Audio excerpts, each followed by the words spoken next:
बंदी छोड़ सतगुरु रामपाल जी परमेश्वर जी की जय हो।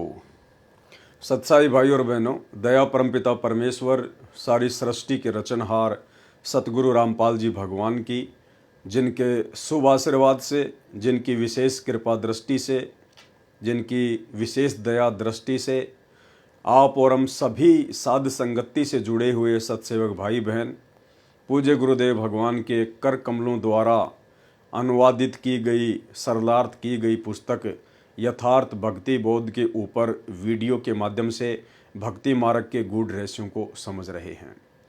भाई और बहनों, इस कलयुग की बिचली पीढ़ी में गुरुदेव भगवान के द्वारा हम चंद आत्माओं को अपनी लाखों की संगत में से जो साध संगति बख्शी गई है, उसके लिए हम परमेश्वर सतगुरु रामपाल जी परमात्मा के सदा ऋणी रहेंगे। और इस महा उपकार के लिए पूज्य गुरुदेव भगवान का हम जितनी बार भी दंडोत प्रणाम करें उतना ही कम है। तो संध्या आरती का आज लास्ट वीडियो होगा और उसे शुरू करने से पहले पूज्य गुरुदेव भगवान से आशीर्वाद प्राप्त करेंगे, गुरुदेव भगवान का जयकारा लगाएंगे। बंदी छोड़ सतगुरु रामपाल जी परमेश्वर जी की जय हो। परमपिता परमात्मा सारी सृष्टि के रचनहार, कुल मालिक, असंख्य ब्रह्मांडों के स्वामी, जगत गुरु, तीनों लोकों में प्रवेश करके सबका भरण पोषण करने वाले राजाधिराज, आत्माधार, नाथों के नाथ, देवों के देव महादेव, सर्वेश्वर महेश्वर, मृत्युंजय, अजरो अमर, आदि अनादि सनातनी प्रभु, जगत पिता जगदीश्वर, श्री श्री 1008 की उपाधि के वास्तविक अधिकारी, अकाल मूर्त शब्द स्वरूपी राम वासुदेव, सर्वगतम ब्रह्म, परम पूज्य, प्रथम पूज्य, परम संत, परम पुरुष, परम धनी, परम दयालु, सत्य कबीर, हक्का कबीर, अल्लाहु कबीर, अल्लाहु अकबर, बाखबर, अल्लाह ताला, जगत के तारणहार, जगत के मुक्तिदाता, जगत के जगन्नाथ, हारे के सहारे, हिंदुओं के राम, मुसलमानों के अल्लाह, सिखों के वाहिगुरु, ईसाइयों के मसीह, दया के सागर दयानिधि, करुणा के सागर करुणानिधि, स्वयंभू परिभू, संकट मोचन, कष्ट हरण, मंगल करण, दुख भंजन,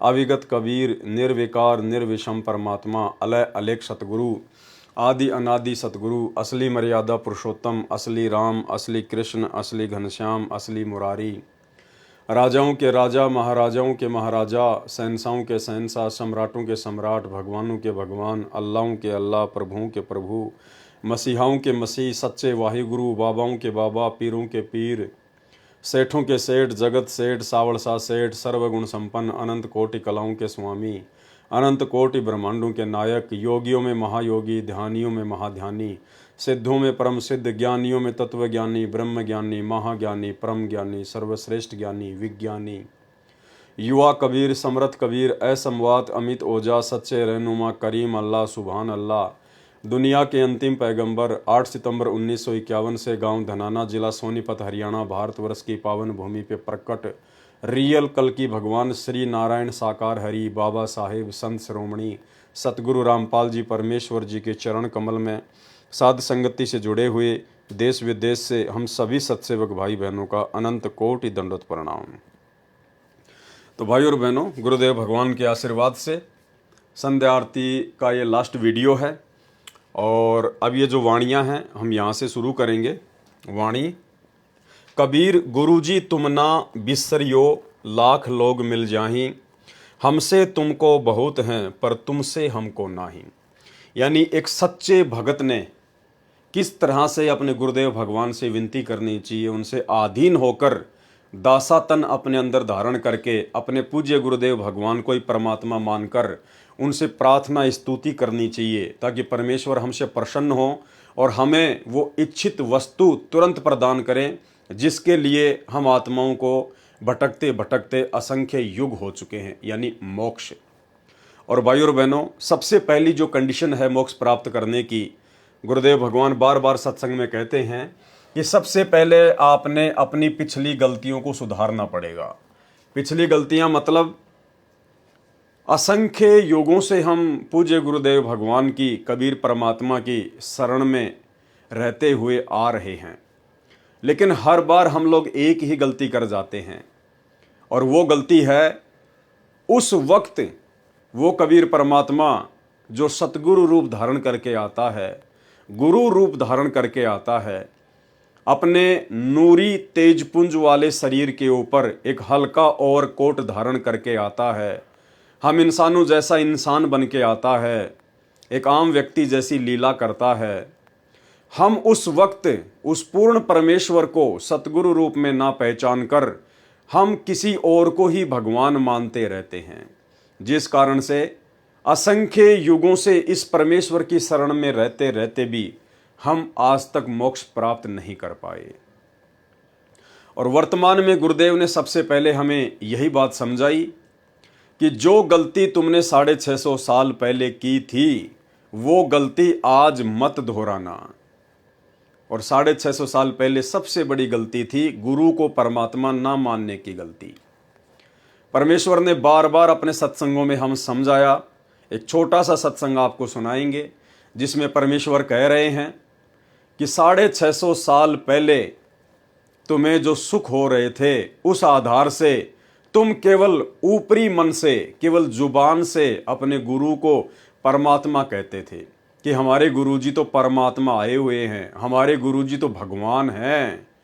और परमात्मा कहा भी करते थे 650 साल पहले कि भाई आप मुझे परमात्मा नहीं मानते, लेकिन हम कहते नहीं, हम आपको परमात्मा ही मानते हैं, हम आपको भगवान ही मानते हैं। लेकिन अंतर्यामी से कुछ भी छुपा हुआ नहीं था। उन्हें पता था कि ये ऊपरी मन से मुझे परमात्मा परमात्मा कह रहे हैं, लेकिन इनके अंदर बिल्कुल भी जगह नहीं है। सुनिए सत्संग। परमात्मा ने ये देखना चाहा कि ये मेरे विचारों को से कितने परिचित हैं, इनके अंदर कुछ दृढ़ता भी है जो ये बोलते हैं कि हम तो मोक्ष चाहते हैं, हम आपके अतिरिक्त किसी को नहीं चाहते हैं, आप हमारे परमात्मा हो, आपसे हमें वो सुख मिले हैं जो हमें कहीं पर भी प्राप्त नहीं हुए थे। ये ऊपरले मन से कह रहे हैं या इनके अंदर भी कोई स्थान है। ये परीक्षा लेने के लिए परमात्मा ने, कबीर परमेश्वर ने एक लीला की थी। और यही कारण था भाइयों और बहनों हमारे नीचे गिरने का। हमने परमेश्वर से झूठ कहा कि हम आपको परमात्मा मानते हैं, लेकिन वे तो अंतर्यामी हैं, उन्हें तो अंदर की बात का पता है। इसलिए परमेश्वर ने 64 के 64 लाख अपने शिष्यों को एक परीक्षा के माध्यम से रिजेक्ट कर दिया। और आज वर्तमान में सतगुरु रामपाल जी भगवान स्वयं वो कबीर परमात्मा सतलोक से अवतरित हैं, सतलोक से इस मृतलोक में प्रकट हैं, विद्यमान हैं। और यदि आज भी हमने वही गलती कर दी जो गलती हम 650 साल पहले करके आ चुके हैं, जो गलती हम युगों युगों से करते आ रहे हैं, तो क्या फायदा फिर इस कलयुग की बिचली पीढ़ी में 21वीं सदी में पैदा होने का, ये मनुष्य शरीर प्राप्त करने का, ये शिक्षा प्राप्त करने का, गुरुदेव भगवान के इतने प्रयत्न का, उनके द्वारा इतना संघर्ष जो ये सबूत और प्रमाण दिखाने के लिए किया गया है, आप और हम आत्माओं को जगाने के लिए किया गया है, फिर क्या फायदा उस चीज का। तो आज हम वो गलती नहीं करेंगे, कम से कम सत्सेवक भाई बहन तो वो गलती बिल्कुल भी नहीं करेंगे, क्योंकि आज परमात्मा ने ऐसा कोई भी सबूत, ऐसा कोई भी प्रमाण शेष नहीं छोड़ा है जो ये साबित करता हो कि संत रामपाल जी परमात्मा नहीं हैं या संत रामपाल जी खुद ही कबीर जी नहीं हैं। हर प्रकार के सबूत, एविडेंस परमात्मा ने हर धर्म पुस्तकों से निकाल कर दे दिया है।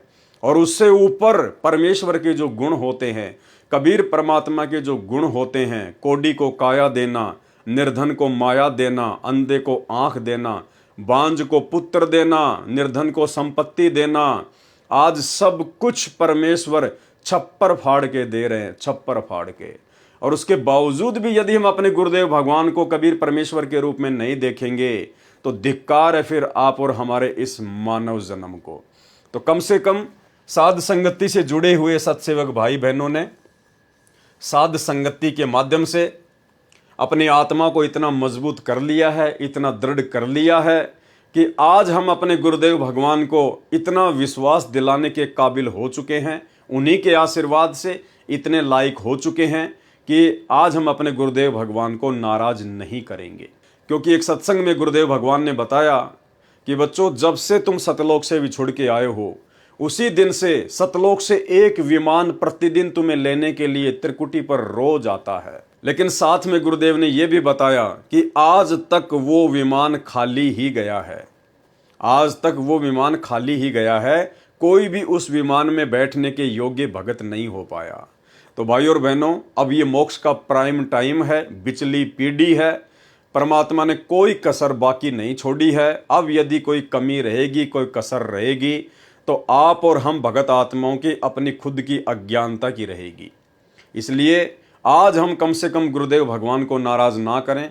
आज हम उस विमान को वापस खाली सतलोक ना जाने दें।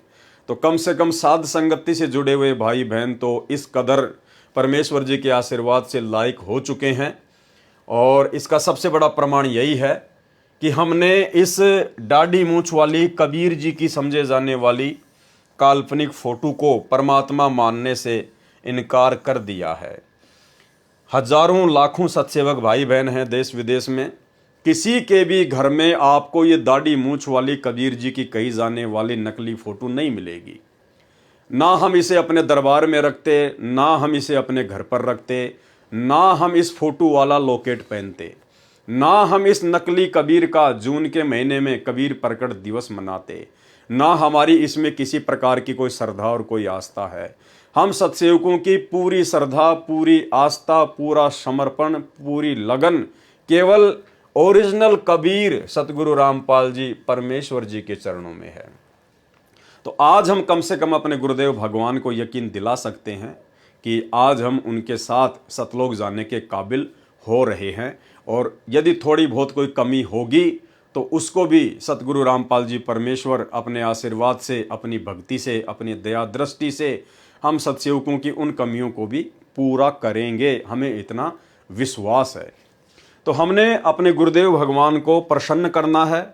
और प्रसन्न करने का सबसे पहला तरीका गुरु को ही परमात्मा मानना, गुरु को ही भगवान मानना।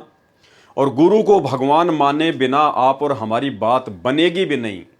एक सत्संग में गुरुदेव ने बिल्कुल स्पष्ट कह रखा है कि यदि आपने सतलोक जाना है, भक्ति सफल करनी है, तो आपने गुरु जी को परमात्मा मानना पड़ेगा। और गुरु को परमात्मा मान के ही फिर आपने अपनी आध्यात्मिक क्रियाओं को करना पड़ेगा। आध्यात्मिक क्रिया मतलब पांचों यज्ञ, सत्संग सुनना, मंत्र जाप करना, तीनों समय की आरती। यदि आप अपने गुरु को कबीर भगवान नहीं मानते हैं और अपने गुरु जी के साथ साथ आप इस दाढ़ी मूंछ वाली कबीर जी की फोटो को भी परमात्मा मान के पूजते हैं, दंडवत करते हैं, तो आप चाहे कितनी भी भक्ति क्यों ना कर लीजिए, परमात्मा कहते हैं आपकी भक्ति अभी शुरू भी नहीं हुई है। शुरू भी। सुनिए वीडियो। गुरु मानुष कर जानते ते नर कहिए अंध। अब आपको उदाहरण भी बताया था कि गुरु जी को भगवान मानकर ही हमने अपनी आध्यात्मिक क्रियाओं को करना पड़ेगा। क्योंकि आप जब गुरु जी के पास जाओगे तो आपके मन में ये होगा, यदि इनके स्थान पर भगवान होते आज तो आप कैसा व्यवहार करते। निष्कपट गदगद आत्मा और चेहरे की तरह इन्हें देखते रहते। तो ऐसे आप में विनम्रता आवेगी, आपका अंतःकरण नरम होगा, आपका दोष दूर होने लग जाएगा। यदि आप इस दास को अपने जैसा ही एक व्यक्ति समझोगे, भाई थोड़ी बहुत दो बात सीख रहा है, गुरुजी है नाम देता ले लेता हूँ, इससे लाभ नहीं होगा।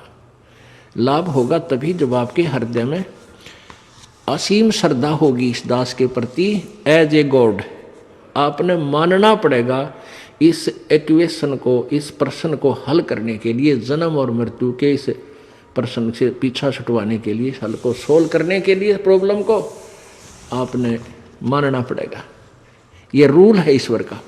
तो आप अपने हृदय से मानोगे, औपचारिकता नहीं, हृदय से करना पड़ेगा। तो भाई और बहनों, इतने सारे प्रमाण, इतने सारे सबूत देखने के बाद अब हम वो गलतियां करने से बचें जिन गलतियों के कारण असंख्य जन्मों से हम इसी काल के 21 ब्रह्मांड में चक्कर काट रहे हैं। तो संध्या आरती के लास्ट में हमें आदरणीय गरीबदास जी महाराज जी ने समझाया है कि किस प्रकार से एक भगत ने अपने गुरुदेव भगवान को प्रसन्न करने के लिए कितने आधीन भाव से, कितने दासातन भाव से उनसे विनती करनी चाहिए, उनसे प्रार्थना करनी चाहिए। कबीर गुरुजी तुम ना बिसरियो, बिसरियो यानी भूलना, कि हे गुरुदेव भगवान, हे परमपिता परमात्मा, सारी सृष्टि के रचनहार, आप हम तुच्छ दो कोटि के जीवों को परमेश्वर भूल मत जाना। हे गुरुदेव, आप अपने चरणों में रखना, आप अपनी नज़रों में रखना परमात्मा। हम तो रास्ते के रोड़े हैं परमेश्वर, हम तो मिट्टी के धूल के कण के बराबर भी नहीं है परमात्मा, लेकिन आप समर्थ हैं, आप जानी जान हैं, सब कुछ जानने वाले हैं, अंतर्यामी हैं। इसलिए हे परमात्मा, हे गुरुदेव भगवान, आप अपने दास को बिल्कुल भी ना भूलियो परमात्मा, चाहे लाख लोग मिल जाएं। हे गुरुदेव, आप तो समर्थ हैं, परमात्मा हैं। आने वाले समय में पूरे विश्व में, पूरी दुनिया में आपके नाम का, आपकी भक्ति का डंका बजेगा। केवल एक झंडा होगा, एक भाषा होगी, एक ही ज्ञान होगा, और एकमात्र आप ही परमात्मा होंगे, आप ही सतगुरु होंगे। तो आपकी शरण में तो परमेश्वर लाखों अरबों खरबों जीव आएंगे। ये परमेश्वर, हमसे बढ़कर एक से एक भगत आपकी शरण में आएंगे, एक से एक आत्मा आपकी शरण में आएंगी। हम तो उन आत्माओं के भी पैरों की धूल के बराबर नहीं है गुरुदेव भगवान। ऐसी स्थिति में गुरुदेव, आप अपने इस तुच्छ छोटे से नाचीज भगत को ना भूल जाना परमात्मा। हमसे तुमको बहुत हैं। हे परमेश्वर, हमारे जैसे दो कोटि के जीव तो आपके लिए बहुत हैं, असंख्य हैं परमात्मा। हमारे जैसे तो ना जाने कितने भगत हैं आपके परमात्मा, लेकिन गुरुदेव भगवान, आप जैसे सतगुरु हमको बिल्कुल भी नहीं मिलेगा। तुमसे हमको नहीं, आप जैसे सतगुरु हमें नहीं मिलेंगे। हमारे जैसे भगत तो आपको लाखों मिल जाएंगे, करोड़ों मिल जाएंगे परमात्मा, लेकिन आप जैसे सतगुरु फिर हमें और दूजा कोई नहीं मिलेगा। इसलिए गुरुदेव भगवान, हमें अपने चरणों में बनाए रखना। कबीर गुरुजी, तुम ना भूलियो, चाहे लाख लोग मिल जाहीं। हमसे तुमको बहुत हैं, पर तुमसे हमको नहीं। कबीर, तुमरे बिसारे क्या बने। बिसारना यानी भूल जाना, भुला देना। मैं किसकी शरण में जाऊं, शिव विरंची मुनि नारदा, तिनके हृदय न समाऊं। हे गुरुदेव भगवान, हे सतगुरु रामपाल जी परमेश्वर, तुमरे बिसारे क्या बने, मैं किसकी शरण में जाऊं। हे गुरुदेव भगवान, यदि आपने हमें भुला दिया, यदि आपने हमें अनदेखा कर दिया, तो परमेश्वर मैं किसकी शरण में जाऊंगा। और कौन है आपके अलावा जिसकी शरण ग्रहण करनी चाहिए। आप सबसे सर्वशक्तिमान हैं, आप सर्वज्ञ हैं परमेश्वर, सर्व सृष्टि के रचनहार हैं। आपके अलावा परमात्मा इस सृष्टि में अन्य कोई देव नहीं है जिसकी शरण ग्रहण करनी चाहिए, जो हमें मुक्ति दिला दे, जो हमें मोक्ष दिला दे, जो हमें 84 लाख योनियों के कष्टों से दूर कर दे। तुमरे बिसारे क्या बने, जो मैं किसकी शरण में जाऊं। शिव विरंची मुनि नारदा, तिनके हृदय न समाऊं। शिव यानी शंकर भगवान, विरंची यानी श्री ब्रह्मा जी, मुनि नारदा यानी ब्रह्मा जी का पुत्र नारद।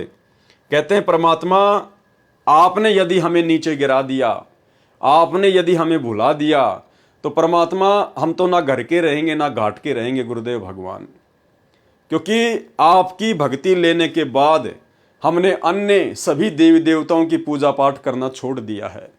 हमने उनको अपने इष्ट रूप में मानना छोड़ दिया है। जो पहले हम अज्ञानता के चलते उनको अपना भगवान मानते थे, अपना इष्ट मानते थे। हे परमेश्वर, जब से हमने आपको अपना इष्ट बनाया है, आप सतगुरु को ही हमने अपना इष्ट बनाया है, अपना परमात्मा बनाया है, अपना भगवान माना है, तब से ये अन्य नकली भगवान, 21 ब्रह्मांड की सभी शक्तियां, 33 करोड़ देवी देवता, ब्रह्मा विष्णु महेश, काल दुर्गा, ये भी हमसे नाराज हैं, हमसे खफा हैं, और ये मौका देख रहे हैं कि कब ये भगत अपने सतगुरु के चरणों से दूर हटे, कब ये भगत मर्यादा तोड़े, और मैं इसको अपने जाल में, अपने षड्यंत्र में पहले से कहीं ज्यादा जबरदस्त तरीके से फंसा लूं। तो हे परमेश्वर, हे सतगुरुदेव भगवान, आपके अलावा तो यहाँ सब हमारे शत्रु ही शत्रु हैं परमात्मा। यदि आपने बुला दिया हमें, तो परमात्मा किसी और की शरण में जाने के लायक नहीं हैं। ये शिव विरंची मुनि नारदा, ये सब हमारे से खफा हैं, हमारे से नाराज हैं। तिनके हृदय न समाऊं। परमात्मा, अब हम इनको अच्छे नहीं लगते, अब हम इनके हृदय में समाने के लायक बिल्कुल भी नहीं है। इसलिए परमेश्वर, आपके अलावा हम जीवों का सृष्टि में, इस ब्रह्मांड में और कहीं कोई ठोर ठिकाना नहीं है। इसलिए हे गुरुदेव भगवान, हम तुच्छ, नीच, जड़ बुद्धि, मंद बुद्धि, महाअज्ञानी दो कोटि के जीवों को अपनी शरण में रखना परमात्मा, आपसे इतनी अरदास है। कबीर अवगुण किए तो बहुत किए, करत न मानी हार, और भावे बंदा बख्श दियो, भावे गर्दन तार। हे गुरुदेव भगवान, हे कबीर परमात्मा सतगुरु रामपाल जी परमेश्वर, आप जी की शरण में आने से पहले परमात्मा अवगुण किए तो बहुत किए। मालिक, हमने बहुत अवगुण किए, बहुत कुकर्म किए परमात्मा। शुभ कर्म हमने एक भी नहीं किया, क्योंकि ना ज्ञान था, ना भक्ति थी, ना परमात्मा था। काल की आगोश में थे, काल सिर पर बैठा था परमात्मा। इसने जो भी कर्म करवाए स्वार्थ के लिए उल्टे ही कर्म करवाए। तो अवगुण किया तो बहुत किया, करत न मानी हार, कभी थके नहीं परमात्मा। और भावे बंदा बख्श दियो, भावे गर्दन तार। हे गुरुदेव भगवान, अब हम आपकी शरण में आ गए हैं परमात्मा, आप समर्थ की शरण में आ गए हैं। हे परमेश्वर, अब हम आपके ऊपर छोड़ते हैं परमात्मा, फैसला आपके ऊपर छोड़ते हैं गुरुदेव भगवान। आप चाहो तो अपने दास के उन कुकर्मों को, उन घटिया कर्मों को माफ कर देना, भावे बंदा बख्श दियो। चाहे तो इस बंदे को, इस भगत को माफ कर देना, इसको बख्श देना, भावे गर्दन तार। या चाहे परमेश्वर आप इस दास को मौत के घाट उतार देना, चाहे दास की गर्दन उड़ा देना परमात्मा। हमने अपने आप को आपके चरणों में समर्पित कर दिया है गुरुदेव। अब जो भी करना होगा आप करेंगे परमात्मा, आपसे कोई सवाल नहीं होगा किसी भी प्रकार का। कबीर अवगुण मेरे बाप जी, बख्शो गरीब निवाज। हे परमेश्वर, मेरे उन अनंत अवगुणों को जो मैंने युगों युगों से किए हैं परमात्मा, बिना भक्ति के, बिना जानकारी के, अवगुण मेरे बाप जी, बख्शो गरीब निवाज। गरीब निवाज यानी दीन दयाल परमात्मा, दुखियों का भगवान। हे परमेश्वर, हे सतगुरु रामपाल जी भगवान, मेरे उन अवगुणों को माफ करना परमात्मा, जो मैंने अनजाने में किए हैं।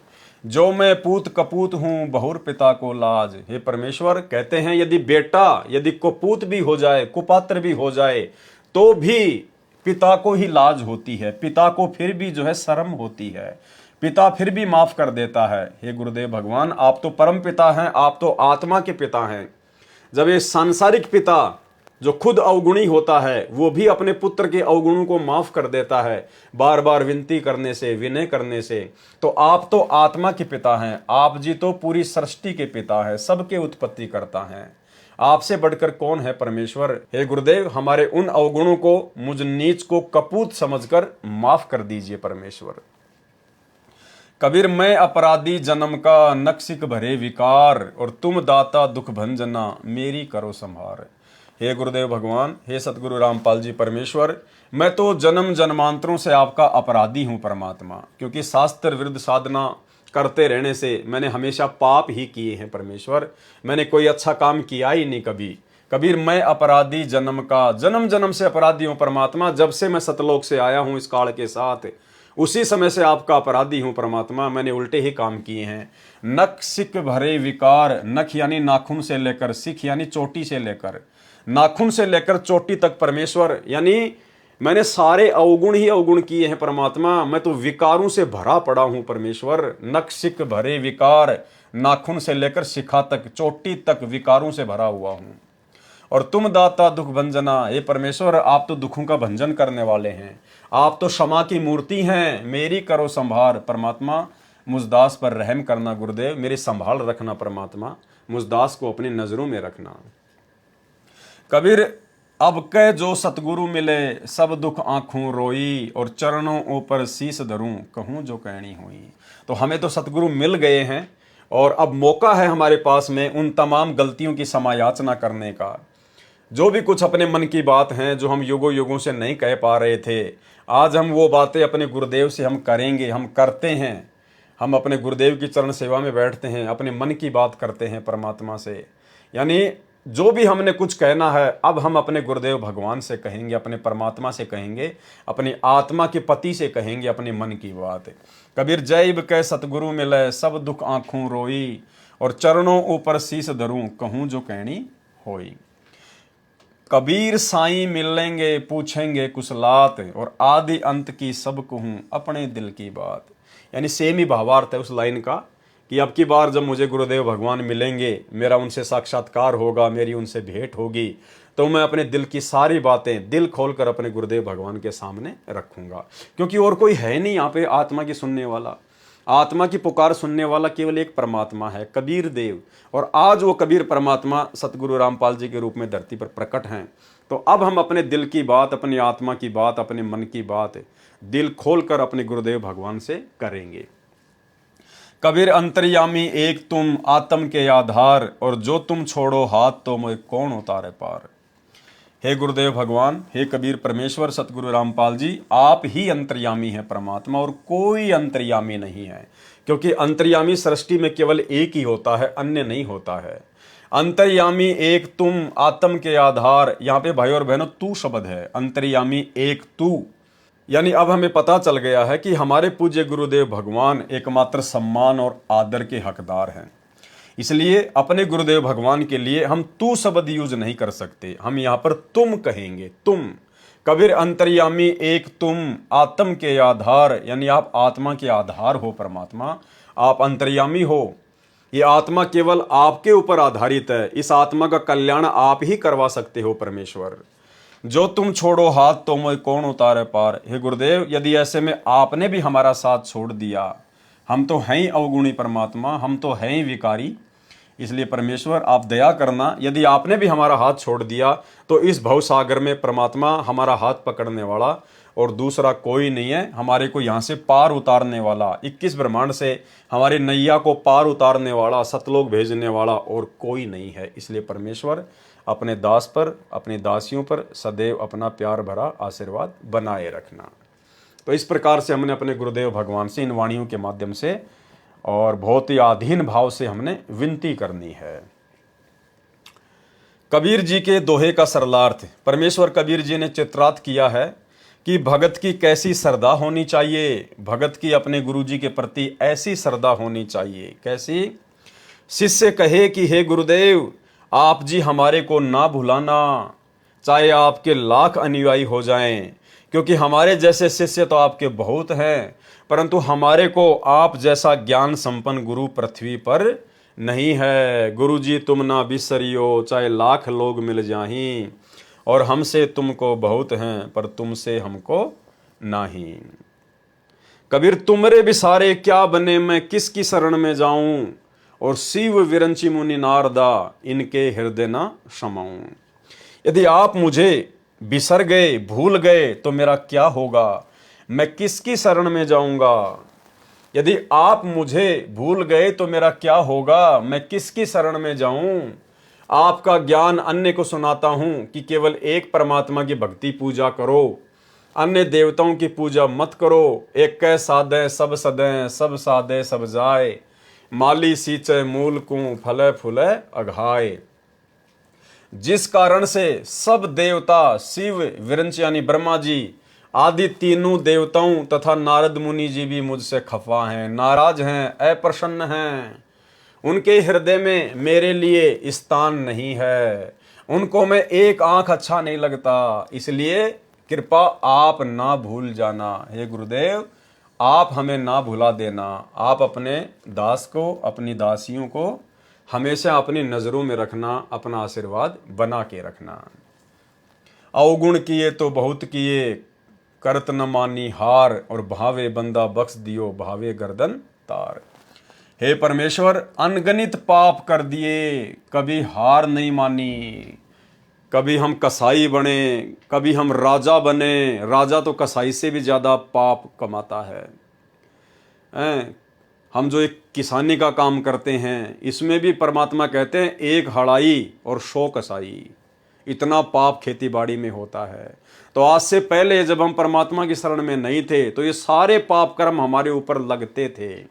इसलिए कहा है, हे परमेश्वर, अनगणित पाप कर दिए, कभी हार नहीं मानी, अर्थात बिना ज्ञान के पाप भी उमंग के साथ करता रहा, कभी आलस्य नहीं किया। हे परमात्मा, हे गुरुजी, हे परमात्मा, हे गुरुजी, यानी गुरुजी को ही परमात्मा कहना होता है, गुरुजी ही परमात्मा होता है।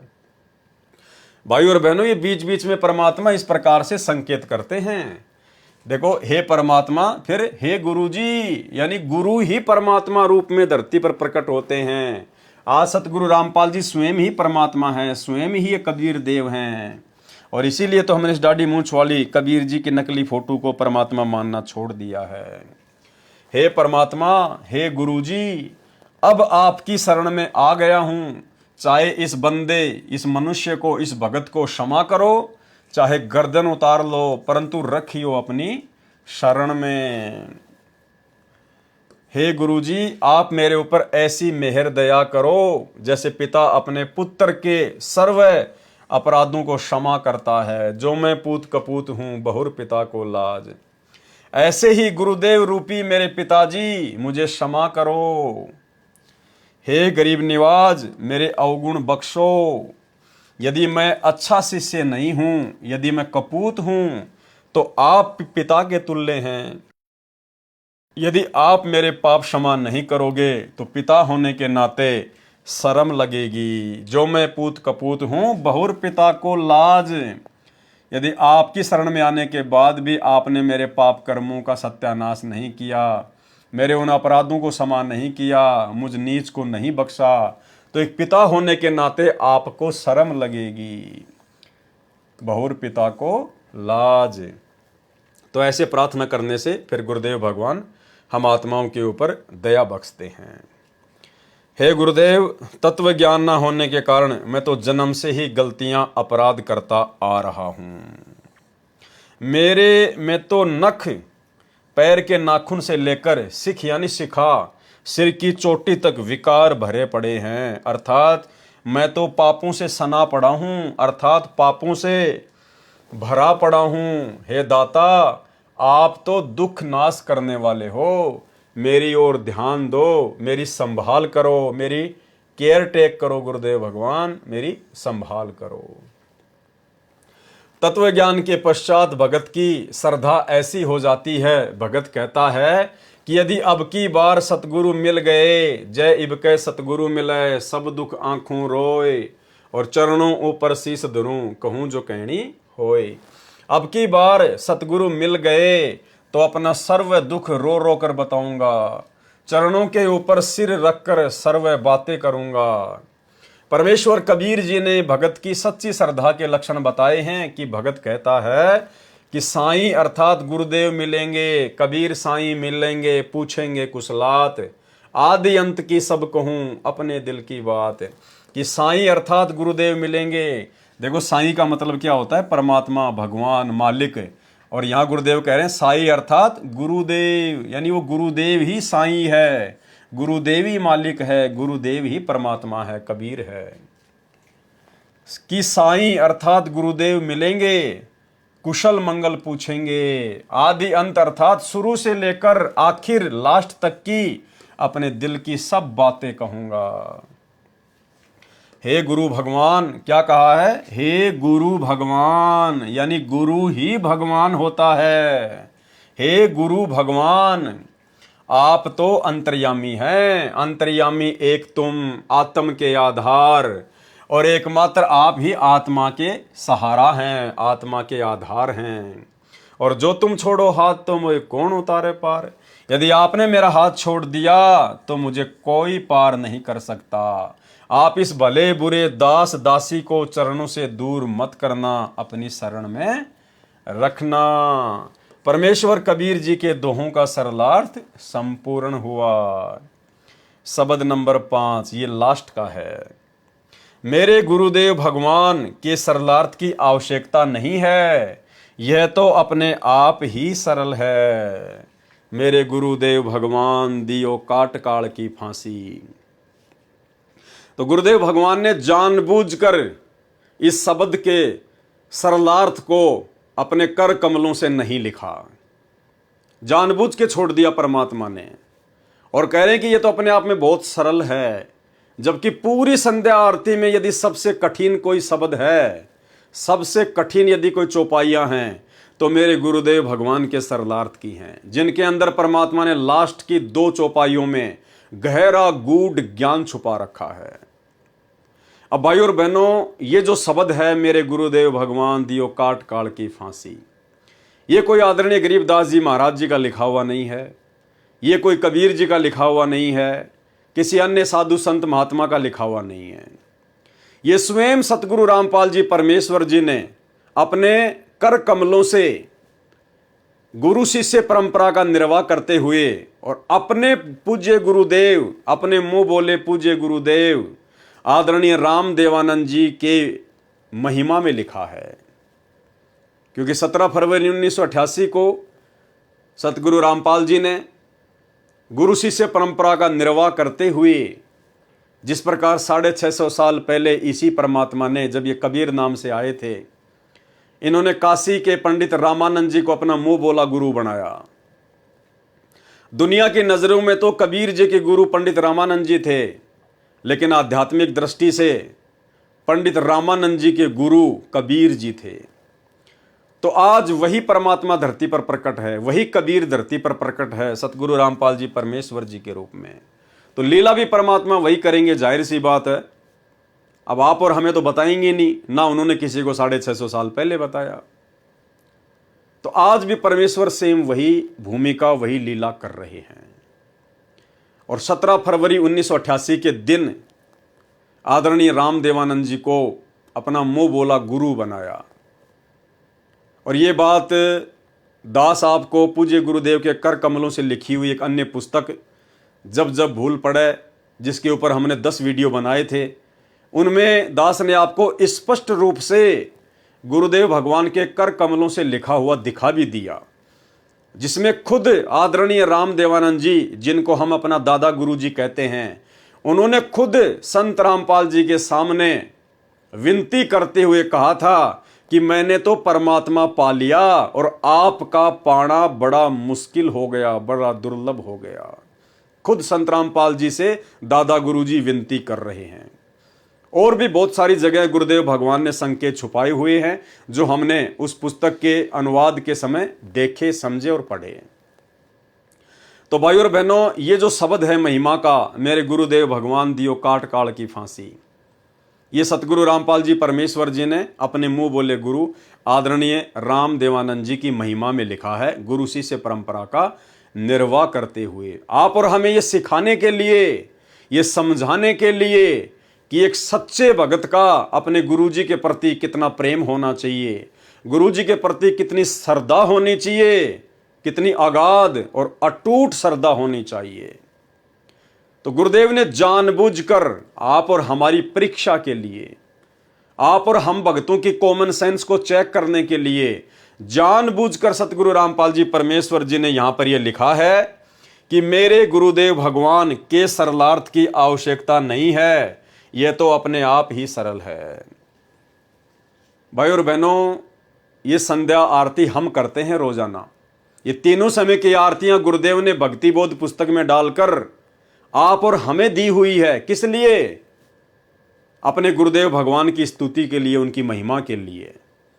और लास्ट में जब हम संध्या आरती करते हैं और लास्ट का जो ये शब्द है मेरे गुरुदेव भगवान, तो आप और हम रोज अपने गुरुदेव भगवान की स्तुति करते हैं, महिमा करते हैं। तो अपनी स्तुति को, अपनी महिमा को गुरुदेव भगवान कैसे लिख कर बताएंगे? क्या हमारे अंदर इतनी कॉमन सेंस भी नहीं है? क्या तत्वदर्शी संत की शरण में आने के बाद और 30 वर्षों से इतना ज्ञान लेने के बाद क्या आज भी गुरु को यह बताने की आवश्यकता पड़ेगी कि भाई तुम लोगों ने किस प्रकार से मेरी महिमा करनी है, तुम भक्तों ने किस प्रकार से अपने गुरु सतगुरु रामपाल जी को महत्व देना है? क्या आज भी गुरुजी बताएंगे हमें? तो फिर धिक्कार है आप और हमारे को, जो हमने गुरुदेव भगवान से इतना अनमोल तत्व ज्ञान प्राप्त किया और उसके बावजूद भी हम गुरु महिमा को नहीं समझ पा रहे, गुरु के महत्व को नहीं समझ पा रहे। तो इस शब्द का सरलार्थ ना करके गुरुदेव भगवान ने आप और हमारे ऊपर छोड़ दिया, आप और हमारी कॉमन सेंस के ऊपर छोड़ दिया कि भाई मैंने तो एक भगत का रोल करते हुए और एक भगत के गुरुजी के प्रति क्या भाव होने चाहिए, मैंने तो पूरी श्रद्धा के साथ में ये शब्द गाया है। अब तुम भक्तों की मेरे प्रति कितनी श्रद्धा है, तुम भक्तों ने अपने सतगुरु रामपाल जी को कितना समझा है, कितना जाना है, कितना पहचाना है। अब ये तुम्हारी कॉमन सेंस के ऊपर है कि तुम भी रट्टा ही मारोगे क्या, कि जैसे मैंने अपने गुरुजी के लिए वो शब्द लिख दिया मेरे गुरुदेव भगवान, और लास्ट की 2 चौपाइयों में सतगुरु रामपाल जी अपने मुंह बोले गुरुजी की उनका नाम लिखकर महिमा कर रहे हैं। तो हम भक्तों की क्या जिम्मेदारी बनती है? अरे हमारे गुरु सतगुरु रामपाल जी हैं, आदरणीय राम देवानंद जी हमारे गुरु जी नहीं हैं। हम अपने गुरुदेव सतगुरु रामपाल जी परमेश्वर जी की महिमा के लिए पैदा हुए हैं। हम दादा गुरु जी की महिमा करने के लिए पैदा नहीं हुए। दादा गुरु जी तो आप और हमारी तरह खुद एक भगत थे। आप और हमारी तरह एक सामान्य मानुष थे, इंसान थे। उनको तो गुरु जी ने खड़ा किया था लोक दिखावे में, गुरु शिष्य परंपरा का निर्वाह करने के लिए। तो ये आप और हमारी कॉमन सेंस के ऊपर छोड़ दिया सतगुरु रामपाल जी परमेश्वर जी ने कि हम क्या करेंगे इस शब्द को लेकर, या फिर तोते की तरह रट्टा ही मारेंगे जैसा सतगुरु रामपाल जी अपने गुरु जी की महिमा कर रहे हैं, तो हम भी उन्हीं वाणियों को वैसा ही बोलेंगे। तो फिर महिमा किसकी हुई, दादा गुरु की या सतगुरु रामपाल जी परमेश्वर जी की? तो शब्द क्या है? ये शब्द है, मेरे गुरुदेव भगवान भगवान दियो काट काल की फांसी। सबसे पहले तो भाइयों और बहनों, संध्या आरती के माध्यम से हम जितने भी सतगुरु रामपाल जी परमेश्वर जी के शिष्य और शिष्या हैं, उनकी महिमा में इस भजन को गाने का, इस शब्द को गाने का औचित्य तभी बनता है जब आप गुरुदेव शब्द के अर्थ को समझ जाएं कि गुरुदेव का मतलब क्या होता है, गुरुदेव का मीनिंग क्या होता है, परिभाषा क्या होती है गुरुदेव की। जब तक हम इस गुरुदेव शब्द को नहीं समझेंगे तो हमारे द्वारा इस शब्द के माध्यम से की गई महिमा का कोई लाभ नहीं, कोई फायदा नहीं। हम महिमा तो कर रहे हैं अपने गुरुदेव भगवान सतगुरु रामपाल जी की, और उन्हें कह रहे हैं मेरे गुरुदेव भगवान दियो काट काल की फांसी, मेरे गुरुदेव भगवान दियो काट काल की फांसी।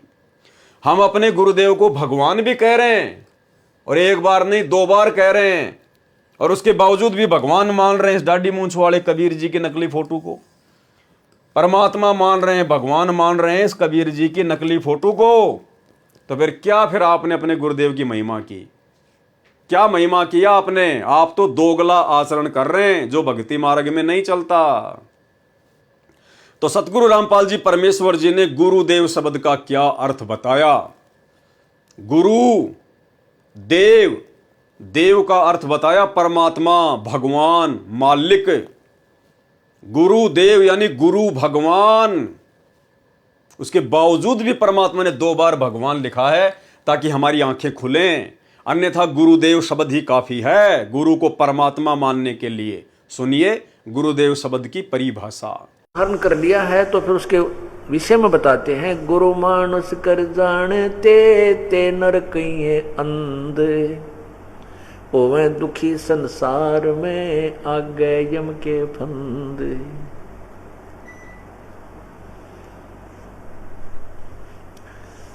जो व्यक्ति गुरु को एक सिंपल मैन मानता है, साधारण व्यक्ति मानता है, मनुष्य मानता है, तो कहते हैं उनको ज्ञान वाली आँखियां नहीं हैं, वो अंधे हैं।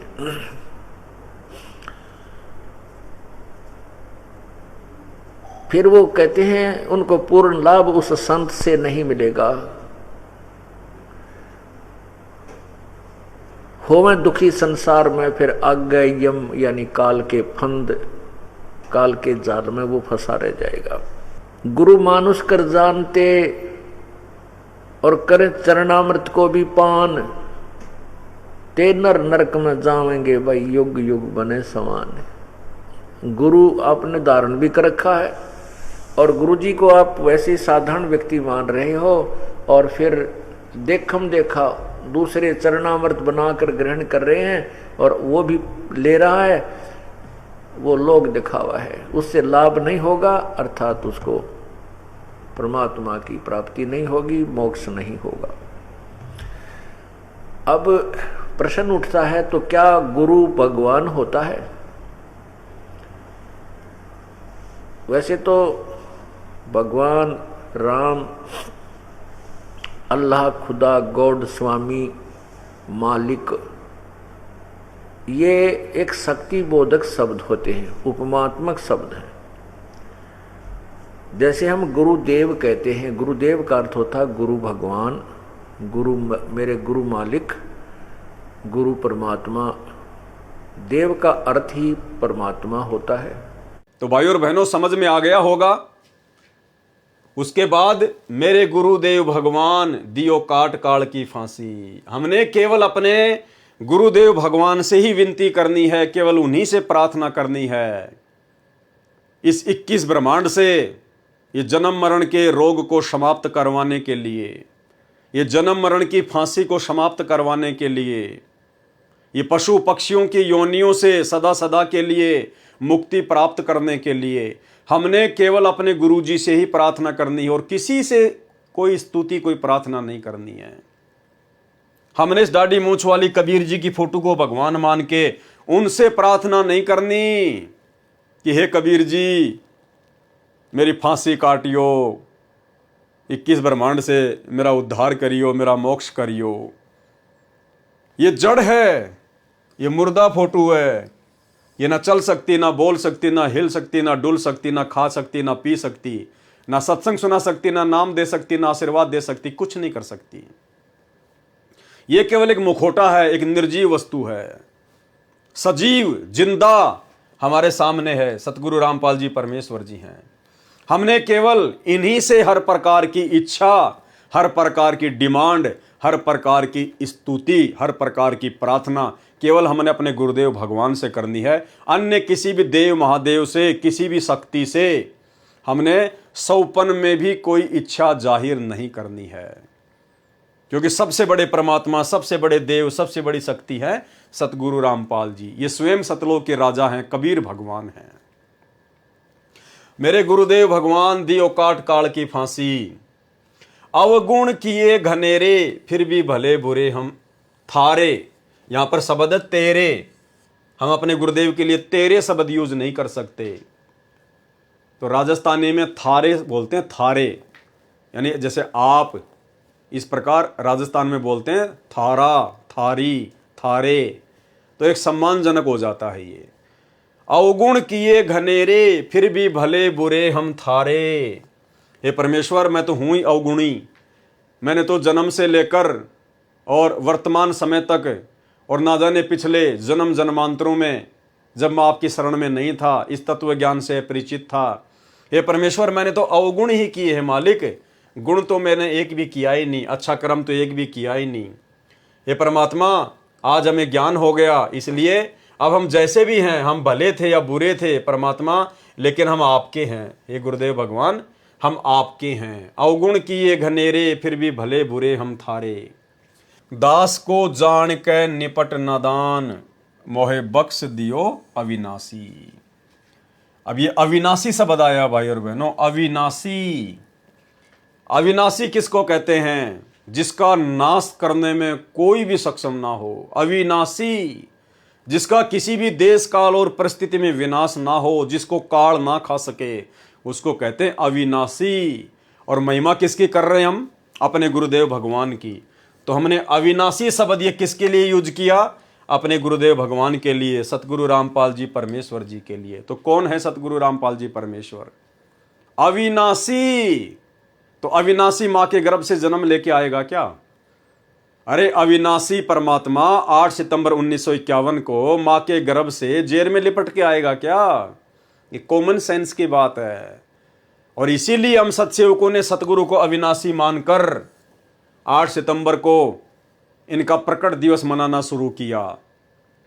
और इस कागज की फोटो को जो कबीर भगवान की समझी जाती है, हमने इसको रिजेक्ट कर दिया कि हमारे अविनाशी हमें समझ में आ चुके हैं। अविनाशी सतगुरु, अविनाशी परमात्मा केवल सतगुरु रामपाल जी परमेश्वर हैं। तो यहां पर अविनाशी शब्द कहकर परमेश्वर की महिमा की गई है, अविनाशी कहकर। तो भाई या तो आप सतगुरु रामपाल जी परमेश्वर जी को अविनाशी कहना छोड़ दो। अगर आप जी इस दाढ़ी मूंछ वाली कबीर जी की फोटो को भगवान मानते हैं, जून के महीने में इसका प्रकट दिवस मनाते हैं, तो फिर आप संत रामपाल जी को अविनाशी कहना छोड़ दीजिए। फिर आप ये दो नाव की सवारी भक्ति मार्ग में नहीं चलेगी। ना घर के रहोगे, ना घाट के, अंत में धोबी के कुत्ते बन के घूमोगे यहीं पे। क्योंकि गुरु मानुष कर जानते, ते नर कहिए अंध, ओमें दुखी संसार में और आ गए यम के फंद। कबीरा ते नर अंध हैं जो गुरु को कहते और हरि के रूठे ठोर हैं, गुरु रूठे नहीं ठोर। यदि आप अपने गुरु जी को परमात्मा नहीं मानते हैं, अविनाशी नहीं मानते हैं, कबीर नहीं मानते हैं, तो भाई और बहनों, फिर इस जन्म में तो मोक्ष की उम्मीद बिल्कुल भी मत करना।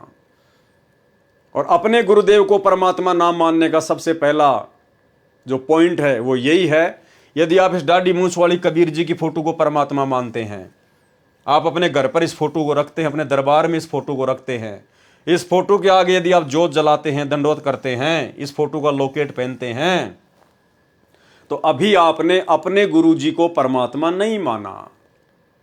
तो यहां पर अविनाशी शब्द है।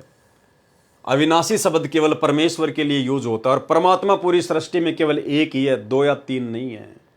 और वो एक परमात्मा आज हमारे गुरुदेव भगवान के रूप में प्रकट हैं। तो इससे भी ये साबित हो जाता है कि सतगुरु रामपाल जी परमेश्वर ही पूर्ण ब्रह्म परमात्मा है, कबीर देव हैं। अब ये सारी बातें सतगुरु रामपाल जी भगवान थोड़ी बताएंगे हमें। वो थोड़ी कहेंगे कि मैं अविनाशी हूं, मैं कबीर हूं, मैं सबका भगवान हूं। इसीलिए तो परमात्मा ने इसका सरलार्थ नहीं किया, हम भक्तों की कॉमन सेंस पर छोड़ दिया कि इतना समझाने के बाद, इतना ज्ञान देने के बाद अब भी अगर ये लकीर के फकीर बने हुए हैं तो क्या फायदा फिर इनको आगे सतलोक ले जाने का। उससे अच्छा तो गंदगी यही ठीक है। तो अविनाशी का मतलब होता है वो परमात्मा जो कभी विनाश में नहीं आता। और विनाश में कौन नहीं आएगा? जिसका जन्म नहीं होता। भाई जिसका जन्म होगा वो तो मरेगा, विनाश में आएगा। और जो है अविनाशी, जो स्वयंभू है, उसका कौन क्या नाश कर देगा, कौन क्या बिगाड़ देगा। तो 8 सितंबर 1951 को सतगुरु रामपाल जी परमेश्वर किसी माँ के गर्भ से जेर में लिपट के नहीं आए आप और हमारी तरह। ये स्वयंभू परमात्मा है, ये अनंत कोटि कलाओं का स्वामी है। ये हम तुच्छ दो कोटि के जीवों की चरम दृष्टि को धोखा देके एक क्षण में क्या लीला खेल जाए, इस परमेश्वर की गति का वारन पार नहीं है। अवगुण किए घनेरे फिर भी भले बुरे हम थारे, और दास को जान के निपट नदान हो नादान, मोहे बख्श दियो अविनाशी। अपने गुरु जी को अविनाशी कह रहे हैं। अगली वाणी, मेरे उठे उमंग सी दिल में, तुम्हें याद करूं पल पल में। हे परमात्मा, हे गुरुदेव भगवान, आपने ऐसा अनमोल ज्ञान दे दिया है, आपने ऐसा अनमोल ये तत्व ज्ञान दे दिया है परमेश्वर। आपने आत्मा को इतनी उमंग में भर दिया है कि मैं आपको पल पल याद करूं परमात्मा। एक पल भी आप मेरी यादों से दूर नहीं होते हो परमात्मा। मेरे चिंतन से, मेरी सोच से आप एक पल भी दूर नहीं होते हो। अब केवल आप ही का चिंतन, आप ही का मनन, आप ही के ज्ञान के ऊपर विचार विमर्श, और परमात्मा दूसरा कोई काम नहीं। मेरे उठे उमंग सी दिल में, तुम्हें याद करूं पल पल में। आपका ऐसा मक्खन ज्ञान यो जगत बिलोवे लासी। कि हे गुरुदेव भगवान, आपने हमें जो अनमोल तत्व ज्ञान दिया है, जो सत्संग सुनाए हैं, ये तो परमात्मा मक्खन की तरह है। मक्खन की तरह, मक्खन जिसको एक बार तैयार कर दिया जाता है वो कभी खराब नहीं होता। फिर मक्खन, और ये दुनिया, ये जगत बिलोवे लासी। और ये दुनिया तो परमात्मा आपके इस मक्खन ज्ञान के अभाव में, और ये तो लस्सी को रड़क रही है, लस्सी को बिलो रही है। अरे लस्सी को मथने से कुछ भी नहीं निकलेगा, कुछ भी नहीं निकलेगा।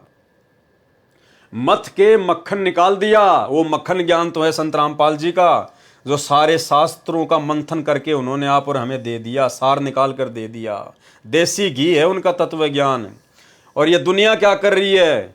ये घी निकालने के बाद, मक्खन निकालने के बाद में जो लस्सी बचती है, जो कि जानवरों को पिलाई जाती है, कहते हैं दुनिया तो उस लस्सी को मथ रही है कि इसमें घी निकलेगा। अब उस लस्सी में घी नहीं निकलेगा, चाहे पूरा जिंदगी उसको मथनी करते रहो, चाहे उसको रगड़ते रहो, उस लस्सी में से कभी घी नहीं निकलता। तो आप और हमारा सौभाग्य कि परमेश्वर ने हमें वो मक्खन निकाल कर दे दिया। और ये दुनिया सतगुरु रामपाल जी की शरण से वंचित होने के कारण ये तो लस्सी को रड़क रही है, ये तो लस्सी को मथ रही है, बिलो रही है। कुछ नहीं मिलेगा इन दुनिया वालों को, अंत में वहीं के वहीं रहेंगे। या दुनिया सुख से सोवे, थारा दास उठ कर रोवे। यहाँ एक शब्द आ गया फिर तेरा, तेरा की जगह बोलेंगे थारा। या दुनिया सुख से सोवे, थारा दास उठ कर रोवे। यानी हे परमात्मा, हे गुरुदेव भगवान, ये दुनिया तो आपकी जानकारी के अभाव में, आपसे तत्व ज्ञान ना लेने के चलते, और ये इन्हीं सांसारिक सुखों को सुख मानकर जो कि दुख के मूल कारण हैं, इन्हीं सांसारिक सुख सुविधाओं में जकड़ी हुई है और ये दुनिया तो निश्चिंत होकर सो रही है। कार कोठी बना ली, बच्चे हो गए, धन संपदा हो गई, बच्चे नौकरी लग गए, तो सोच रहे हैं कि बस हमने सब कुछ प्राप्त कर लिया, या दुनिया सुख से सोए। कौन सा सुख? झूठे सुख को सुख मान के ये दुनिया निश्चिंत होके सोई पड़ी है और थारा दास उठ कर रोवे। और परमेश्वर आपने अपने दास को ऐसा ज्ञान दे दिया परमात्मा कि अब आंखों से आंसू निकलते हैं कि हम भी इन लोगों की तरह पहले इसी प्रकार से झूठे सुख को सुख मान के और इस काल की गोद में बैठे हुए थे। हे परमेश्वर, अब आपने ऐसा अनमोल ज्ञान दे दिया परमात्मा, आपने वास्तविक सुख की परिभाषा से परिचित करवा दिया कि सतलोक की तुलना में तो 21 ब्रह्मांड के महासुरग के जो सुख हैं वो भी ऊंट के मुंह में जीरे के बराबर नहीं है। सतलोक वाले सुखों की तुलना में तो 21 ब्रह्मांड में सुख देखने को नहीं मिलते, देखने को भी। तो आपका दास उठ के रोता है, यानी पल पल उन बातों को याद करके आपके द्वारा हमारे ऊपर जो महा उपकार किया गया है परमेश्वर, उस उपकार को याद करके हमें रोना आता है। हमारी नींद उड़ गई है परमात्मा कि अब यदि हम रह गए किसी भी गलती से तो ये काल अब हमें ऐसा नाच नचाएगा, ऐसा नाच नचाएगा जिसकी हम कल्पना भी नहीं कर सकते। तो अब हम रोते हैं कि हे परमेश्वर, अब आप हमारा हाथ ना छोड़ देना गुरुदेव भगवान। हम नादानों को अपनी शरण में रखना परमात्मा, अपने चरणों में रखना मेरे परमेश्वर, क्योंकि अब हमें काललोक के इन सुख रूपी दुखों का और सतलोक के वास्तविक सुखों का आप जी के तत्व ज्ञान से वास्तविक ज्ञान हो गया है। या दुनिया सुख से सोवे, थारा दास उठ कर रोवे। मेरा मेटो आवण जान, या करियो मेहर जरासी। है परमात्मा, मेरा आवण जान मेटियो मालिक। आवण यानी मनुष्य जन्म प्राप्त करना, और जाना यानी मरने के बाद फिर 84 लाख योनियों में जाना, नरक में जाना।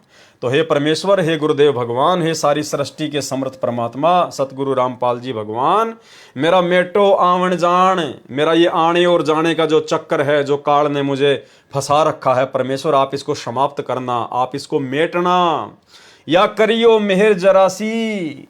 ये परमेश्वर, आपके लिए तो ये जन्म मरण का चक्कर समाप्त करना एक छोटा सा काम है परमात्मा आपके लिए तो। या करियो मेहर जरासी, आपके लिए तो जरा सा काम है परमात्मा, जरा सा काम है। और हमारे लिए तो परमात्मा ये पहाड़ से भी बढ़कर दुख बना हुआ है। तो हमारे गुरुदेव इतने समर्थ हैं, इतने महान हैं परमात्मा, कि जन्म और मरण को समाप्त करना जो 21 ब्रह्मांड में किसी के बस की बात नहीं है। ये काल भी खुद जन्म और मरण में है, दुर्गा भी जन्म और मरण में है, ब्रह्मा विष्णु महेश 33 करोड़ देवी देवता सब जन्म मरण में है। यहां पर ये जेल है, इस जेल से बाहर कोई निकल ही नहीं सकता जब तक ये परमात्मा स्वयं निकाल कर ना लेकर जाए। इसलिए भगत अपने गुरुदेव भगवान की महिमा कर रहा है कि हे गुरुदेव भगवान, आप इतने समर्थ हैं, आप इतने शक्तिशाली हैं परमेश्वर, जो काम 21 ब्रह्मांड में किसी के लिए भी मुमकिन नहीं है परमेश्वर, आपके लिए तो वो जरा सा काम है। या करियो मेहर जरासी, आप इतने समर्थ हैं। नहीं तपतशिला पे जलना, कोई 84 का भयना। हे परमेश्वर, आपकी शरण में आने के बाद, आपसे ऐसा ज्ञान लेने के बाद अब ये आत्मा इतनी निश्चिंत हो चुकी है कि अब हमें वो तपतशिला पर जो काल के द्वारा जलाया जाता है, भूना जाता है परमात्मा, अब हमें उस दुख का, उस महाकष्ट की भी कोई चिंता नहीं है, कोई टेंशन नहीं है, और कोई 84 लाख योनियों का कोई कष्ट नहीं, कोई दुख नहीं, कोई चिंता नहीं, क्योंकि हमें पता चल गया कि आप वो समर्थ भगवान है, वो समर्थ परमात्मा है, जो एक पल में जो आपकी शरण में आ जाए और जो अंतिम श्वास तक मर्यादा में रहकर आपको भगवान मानकर भक्ति करेगा परमेश्वर, फिर उस आत्मा को ये तपतशिला का और 84 लाख योनियों में जाने का कोई भय नहीं रहता है। जिस प्रकार आदरणीय गरीबदास जी महाराज जी जब सतलोक देख कर आए तो फिर उन्होंने अपनी अमृतवाणी में कहा कि अजब नगर में ले गए हमको सतगुरु आण, झिलके बिंब अगात गति और हम सूते चादर ताण। कि भाई हम तो अपनी आंखों से सतलोक देख के आ गए और जैसा परमात्मा ने बताया बिल्कुल वैसा ही है सब कुछ। अब हमें कोई टेंशन नहीं है, कोई चिंता नहीं है। अजब नगर में ले गए यानी सतलोक में ले गए हमको सतगुरु आण, यानी जिंदा महात्मा के रूप में वो सतगुरु, वो कबीर स्वयं आए और हमें उस अजब नगर में ले गए, अजब नगर में ले गए हमको सतगुरुआण, और झुलके बिंब अगाध गति, उस सतलोक की महिमा अपरंपार है। हम सूते चादर तान, चादर तान के सोना हरियाणा में मुहावरा है, निश्चिंत होके सोना, बेफिक्र होके सोना। जैसे कोई व्यक्ति यदि किसी दिन अपने खेत का काम कंप्लीट कर ले और फिर आराम से लेट रहा है खाट पे, तो दूसरा आके कहता था भाई आज तो चादर ओढ़ के सो रहा है, यानी सब काम से निफराम हो चुका है, फ्री हो चुका है, कोई टेंशन नहीं है। तो आदरणीय गरीबदास जी महाराज जी समझा रहे हैं कि इसी प्रकार आप भी निश्चिंत हो जाना। यदि आपको वो सतगुरु मिल गया, वही भगवान मिल गया, और आज हमें मिल गया वही गरीबदास जी का सतगुरु, वही जिंदा महात्मा, वही कबीर परमात्मा हमारे सतगुरु हैं, सतगुरु रामपाल जी भगवान। तो हमें अब ना तो वो तपस्या का कोई चिंता है और ना 84 लाख योनियों में चक्कर काटने की कोई चिंता है, क्योंकि हम भी निश्चित हो गए अपने गुरुदेव के ज्ञान आधार से कि हम तो निश्चित सतलोक जाएंगे ही जाएंगे। ये हमारा अंतिम मनुष्य शरीर है, अंतिम मनुष्य जन्म है ये। इसलिए हमें ना तो 84 लाख प्रकार के योनियों में जाने की कोई चिंता रही। यदि आजीवन मर्यादा में रह के भक्ति करेंगे तो, अगर मर्यादा तोड़ दी फिर तो जाना ही जाना है, फिर तो कोई बचाने वाला नहीं है, क्योंकि परमात्मा के भी कुछ नियम है, कुछ उसूल है भाई, काल के साथ कुछ एग्रीमेंट है। मर्यादा सबसे कंपलसरी है, मर्यादा बीच में है। अगर मर्यादा तोड़ दी फिर 84 लाख योनियों के कष्ट से परमात्मा नहीं बचाएगा, फिर तपस्या के महाकष्ट से ये परमात्मा नहीं बचाएगा।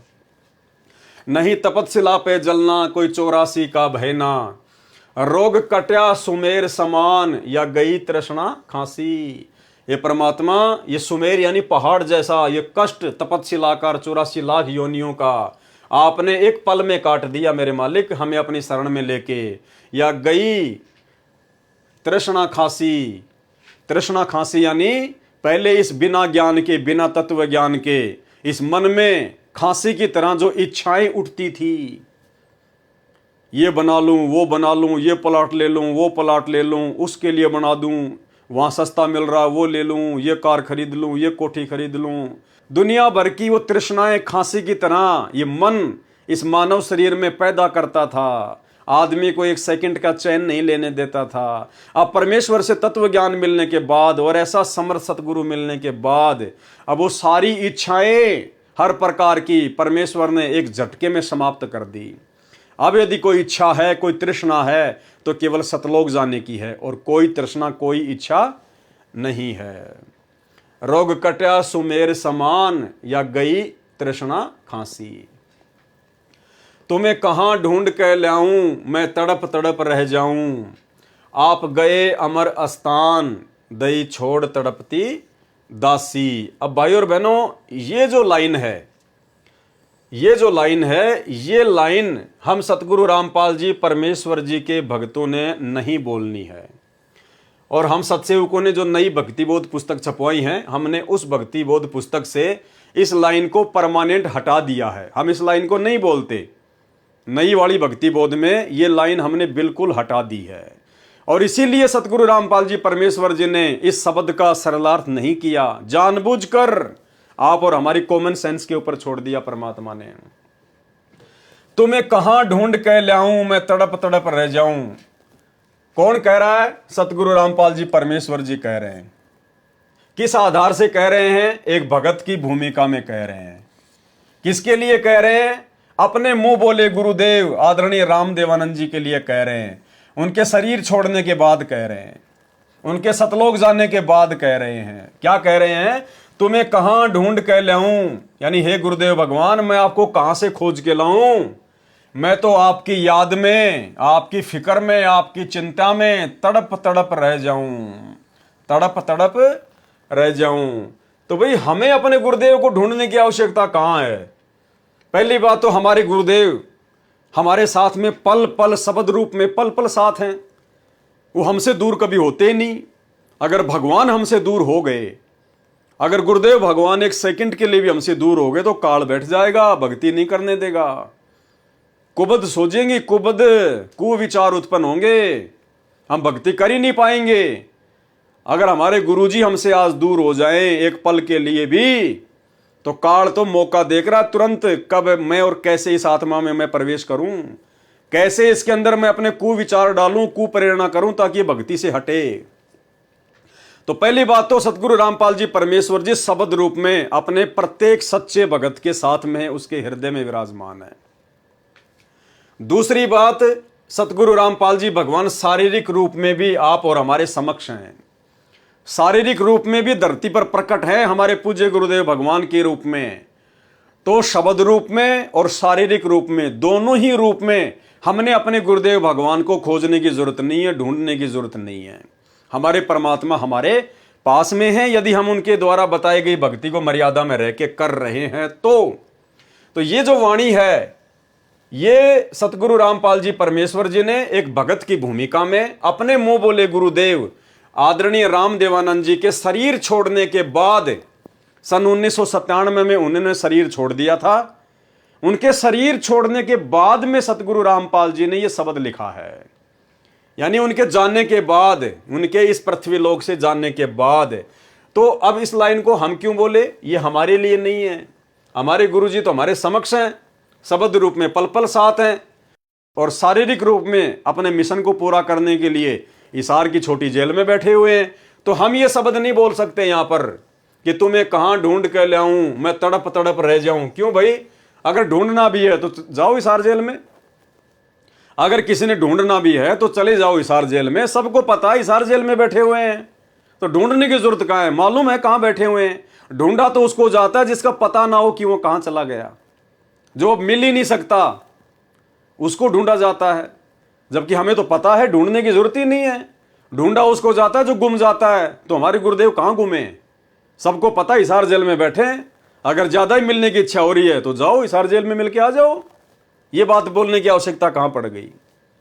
तो ये बात पूज्य गुरुदेव जी ने एक भगत के रूप में लीला करते हुए और अपने गुरु जी के प्रति कैसी श्रद्धा, कैसे भाव होने चाहिए, ये आप और हमें समझाते हुए अपने मुंह बोले गुरुदेव के आदरणीय रामदेवानंद जी के शरीर छोड़ने के बाद उन्होंने उनके प्यार में, उनके प्रेम में और ये वाणी लिखी है कि तुम्हें कहां ढूंढ के लाऊं, मैं तड़प तड़प रह जाऊं।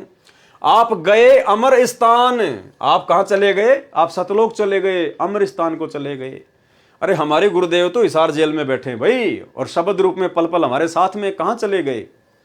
ये तो अपने एक रूप में सतलोक में भी बैठे हैं, एक रूप में यहां बैठे हैं, और अन्य रूप में न जाने कहां कहां, कौन कौन से ब्रह्मांड में, कौन कौन से लोक में परमात्मा लीला कर रहे हैं। ये थोड़ी कि गुरु जी हिसार जेल में बैठे हैं, ये तो अक्षर पुरुष के लोक में भी न जाने कितने रूप बना के अपने बच्चों को ज्ञान सुना रहे हैं। 21 ब्रह्मांड में भी न जाने कितने लोकों में, कितने द्वीपों में, कितने ब्रह्मांडों में पता नहीं क्या क्या रूप धारण करके अपनी आत्माओं को ज्ञान समझा रहे हैं। ये तो पाताल लोक में भी इस समय क्या पता अपनी आत्माओं के लिए वो सत्संग कर रहे हो। तो इनके तो अनंत रूप हैं, अनंत कोटि कलाओं के स्वामी हैं ये तो आप गए अमर स्थान, ये आदरणीय रामदेवानंद जी के लिए सतगुरु रामपाल जी परमेश्वर जी कह रहे हैं कि आप गए अमर स्थान, और दई छोड़ तड़पती दासी, यानी आप मुझे अकेला छोड़ गए। भाई और बहनों, देखो सतगुरु रामपाल जी परमेश्वर जी ने 12वें पंथ में 17 फरवरी 1988 को आदरणीय रामदेवानंद जी को अपना मुंह बोला गुरु बनाया था। तो 12वें पंथ के हिसाब से ही परमात्मा इस प्रकार की बातें लिख रहे हैं, दही छोड़ तड़पती दासी। जाना कल को हमारे पूज्य गुरुदेव भगवान ने भी है, क्योंकि परमात्मा है, काल के साथ एग्रीमेंट है, एक समय के बाद परमात्मा ने भी यहां से जाना है। लेकिन हम 13वें पंथ के पंथी हैं। अगर हमारे मन में कभी भी ये आ गई जरा सी भी बात कि हे गुरुदेव आप तो हमें तड़पता छोड़ गए, आप तो हमें तड़पता हुआ छोड़ गए, दही छोड़ तड़पती दासी, दासी यानी आत्मा, उसी समय फैल हो जाएंगे, उसी समय। क्योंकि बिचली पीढ़ी है, परमात्मा ने समझाने में, बताने में, प्रमाण दिखाने में कोई कमी नहीं छोड़ी, अपनी पहचान करवाने में कोई कमी नहीं छोड़ी है। इसलिए सबसे पहले तो हमारी ये कोशिश होनी चाहिए, गुरुदेव भगवान से प्रार्थना होनी चाहिए, ये विनती होनी चाहिए, और हमारी ये आत्मिक इच्छा भी होनी चाहिए कि हे गुरुदेव भगवान, आप अपने शरीर में रहते सहते, इस काल लोक में रहते सहते परमात्मा, आप हम नीचों को यहां से पार कर दो। आप हमारा शरीर छुड़वाकर परमेश्वर हमें सतलोक भेज दो, हमें इस लायक बना दो अपने रहते सहते। और यदि हमारे से पहले गुरुदेव भगवान अपने एग्रीमेंट अनुसार इस काल लोक को छोड़कर अपने निज लोक सतलोक में चले गए परमानेंट, जिस रूप में आज वे आए हुए हैं, चाहे जो मर्जी लीला करके जाए परमात्मा, तो उसके बाद आप और हमारे अंदर ये मन में भी नहीं आना चाहिए, इस बात का दुख नहीं होना चाहिए, बेचैनी नहीं होनी चाहिए कि भाई गुरुजी तो गए, अब क्या करें भाई, अब क्या काल जाने देगा यहां से, अब क्या करें भाई, गुरुजी तो चले गए, अब क्या लेना देना है, अब कौन लेके जाएगा मुझे। तो आप और हमारे मन में जिन जिन आत्माओं ने गुरुदेव भगवान के रहते सहते उनसे नाम दीक्षा प्राप्त की है, उन आत्माओं के अंदर इस प्रकार के तनिक भी भाव उत्पन्न होने नहीं चाहिए, तनिक भी, अन्यथा उसी समय फेल हो जाएंगे। ज्ञान आधार से परमात्मा नीचे गिरा देगा कि नालायक, मैंने तेरे को इतने वर्षों तक यही ज्ञान दिया था। अरे परमात्मा अगर इस धरती को छोड़ देगा तो काल तेरे को भक्ति करने देगा क्या? परमात्मा कहते हैं आग लगी आकाश में और झड़ झड़ पड़े अंगार, और संत ना होते धरती पर तो जड़ मरता संसार। ये सतगुरु रामपाल जी भगवान, ये कबीर परमात्मा एक क्षण के लिए भी इस पृथ्वी से दूर नहीं होता, अपने कदम नहीं हटाता है, चाहे किसी भी रूप में परमात्मा को रहना पड़े अपनी आत्माओं के लिए, अन्यथा ये काल यहां पर आग लगा दे, किस ब्रह्मांड में आग भक्ति का नामो निशान मिटा दे। तो हमने ध्यान रखना है, हमने याद रखना है, इस बात को हमेशा अपने दिमाग में रखना है। अगर हमारे से पहले भी परमात्मा यदि चले जाते हैं अपनी लीला कंप्लीट करके, अपना मिशन पूरा करके, तो हमने इस बात की तनिक भी चिंता अपने अंदर नहीं लेके आनी है। हमने अपनी आंख से एक आंसू का टपका भी नहीं निकालना है ये सोचकर कि गुरुजी चले गए अब क्या होगा। वैसे उनके प्यार में, उनके प्रेम में, उनकी याद में चाहे लाख रो, कोई दिक्कत नहीं है, लेकिन मन में अगर ये भाव आ गए कि गुरुजी चले गए, अब पता नहीं मैं यहां से जाऊंगा कि नहीं जाऊंगा, तो फिर नहीं जा पाओगे, बिल्कुल नहीं जा पाओगे। ये तो सौद स्वरूपी राम है। परमात्मा कहते पहुंचूंगा क्षण एक में और जन अपने के काज, यानी सतलोक से एक क्षण में, एक क्षण क्या होता है, एक पलक, आंख झपके इतनी देर में, कहते हैं सतलोक से अपनी आत्मा के लिए मैं नीचे आ जाऊंगा। पहुंचूंगा क्षण एक में जन अपने के काज, हिरणा कुश उदर उदारिया, नरसिंह जू धर ल्यों साज। ये तो वो समर्थ भगवान है, ये हमसे दूर कहां है, ये हमसे दूर नहीं है। आज पूज्य गुरुदेव भगवान हिसार की छोटी जेल में बैठ के जो लीला कर रहे हैं, हमने उनसे शिक्षा लेनी चाहिए। परमात्मा ज्ञान आधार से हमारे को मजबूत कर रहे हैं, हमारी रिहर्सल चल रही है, प्रैक्टिस चल रही है। आप ये सोचिए कि गुरुजी सतलोक चले गए, आप ये ना देखिए कि गुरुजी हिसार जेल में बैठे, नहीं, आप ये सोचिए कि गुरुजी सतलोक चले गए हैं और अब मुझे पीछे से किस प्रकार से, कितनी मर्यादा में रहकर, किस कदर सावधानी बरत कर मुझे अपनी भक्ति पूरी करनी है। तो हम सत्सेवक उसी आधार से, उसी प्रकार चिंतित रहकर, मर्यादाओं को लेकर, हर प्रकार की बातों को लेकर, जो जो बातें गुरुदेव ने अपने सत्संगों में बताई, जो आदेश निर्देश उन्होंने दिए, जो नियम उन्होंने दिए, हम ये सोचकर वर्तमान में भक्ति कर रहे हैं कि सोच लो हमारे गुरुजी सतलोक गए और भैया अब यदि कोई त्रुटि हो गई, अब यदि नाम खंडित हो गया, अब यदि भाव बिगड़ गए, तो भाव सेट करने के लिए फिर परमात्मा वापस नहीं आने वाला है। तो ये सोचकर हमने अपनी भक्ति को सफल करना है। तो ये रिहर्सल चल रही है वर्तमान में, उस आगामी समय के लिए परमात्मा वर्तमान में हिसार की छोटी जेल में बैठकर, आप और हम जो इस 21 ब्रह्मांड रूपी काल की बड़ी जेल में बैठे हैं ना, परमात्मा हमारी परीक्षा ले रहा है, हमारी रिहर्सल करवा रहा है मालिक। तो जब गुरुदेव यहां से चले जाए परमानेंट सतलोक के लिए, जिस रूप में आए हुए हैं इस रूप से, तो मन में कभी भी ये चिंता नहीं आनी चाहिए कि गुरुजी चले गए अब मेरा क्या होगा, अन्यथा फिर तेरा कुछ नहीं होगा, फिर कुछ भी। क्यों कहे कबीर सुनो भाई साधु, मैं तो हूं विश्वास में, और यदि तूने विश्वास ही तोड़ दिया तो फिर तेरा काम कहां से बनेगा, फिर तू काल के जाल में ही रहेगा। तो हमने अपनी आंख में एक आंसू भी नहीं निकालना है। परमात्मा जो मर्जी लीला करके जाए यहां से, हमने इस चिंता में आंख से एक आंसू भी नहीं निकालना कि लो भाई गुरुजी तो चले गए अब क्या होगा, अरे अब क्या होगा, भक्ति पता नहीं पूरी होगी कि नहीं होगी, हम सतलोक जा पाएंगे नहीं जा पाएंगे। नहीं, यहां गुरुदेव जो ये बात लिख रहे हैं, दही छोड़ तड़पती दासी, तो भाई वो तड़पेगा जिसको कंप्लीट भक्ति का कोर्स नहीं मिला होगा, जिसको सच्चा गुरु नहीं मिला होगा, जिसको पूर्ण मोक्ष का मार्ग नहीं मिला होगा, जिसको पूरे सत्संग नहीं मिले होंगे। तो आदरणीय राम देवानंद जी, वो तो आप और हमारी तरह भगत थे, उनके पास में कहां सच्चा ज्ञान था, कहां सच्चा नाम था, कहां उनके पास में मोक्ष मार्ग था। वो किसका उद्धार कर देते, वो तो किसी का उद्धार कर ही नहीं सकते थे। एक छोटा सा सत्संग सुना रहा हूं आपको सतगुरु रामपाल जी परमेश्वर जी का, जिन्होंने हकीकत बताई कि मेरे गुरुदेव आदरणीय राम देवानंद जी वो किसी का उद्धार कर ही नहीं सकते थे, वो किसी का मोक्ष कर ही नहीं सकते थे। स्पष्ट कह रहे हैं गुरु जी कि उनसे किसी का मोक्ष होना ही नहीं था। सुनिए। और आज से सभी जितने उनके शिष्य थे सबसे कह दिया था कि आज के बाद मैं तुम्हारा गुरु नहीं हूं, आज से दोबारा इससे उपदेश ले लो और इसको गुरु बनाओ, इससे तुम्हारा मोक्ष होगा।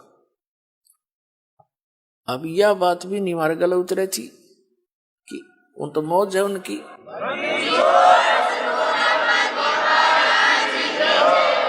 कहने का भाव यह था कि उन्होंने अपना वजन तार दिया, क्यों उन परमात्मा के हंस थे वो खास, और सुनियोजित तरीके से इस बिचली पीढ़ी तक ये मूल धन लाना था हमने, और वो उनको उनके से द्वारा पार नहीं होने थे, ये पार इस दास के द्वारा होने थे।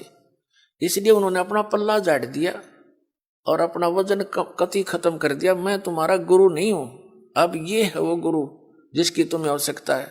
छुड़ानी के अंदर उन्होंने स्पेशल ब्लॉक सबको सामने कह दिया था। तो बुद्धिमान व्यक्ति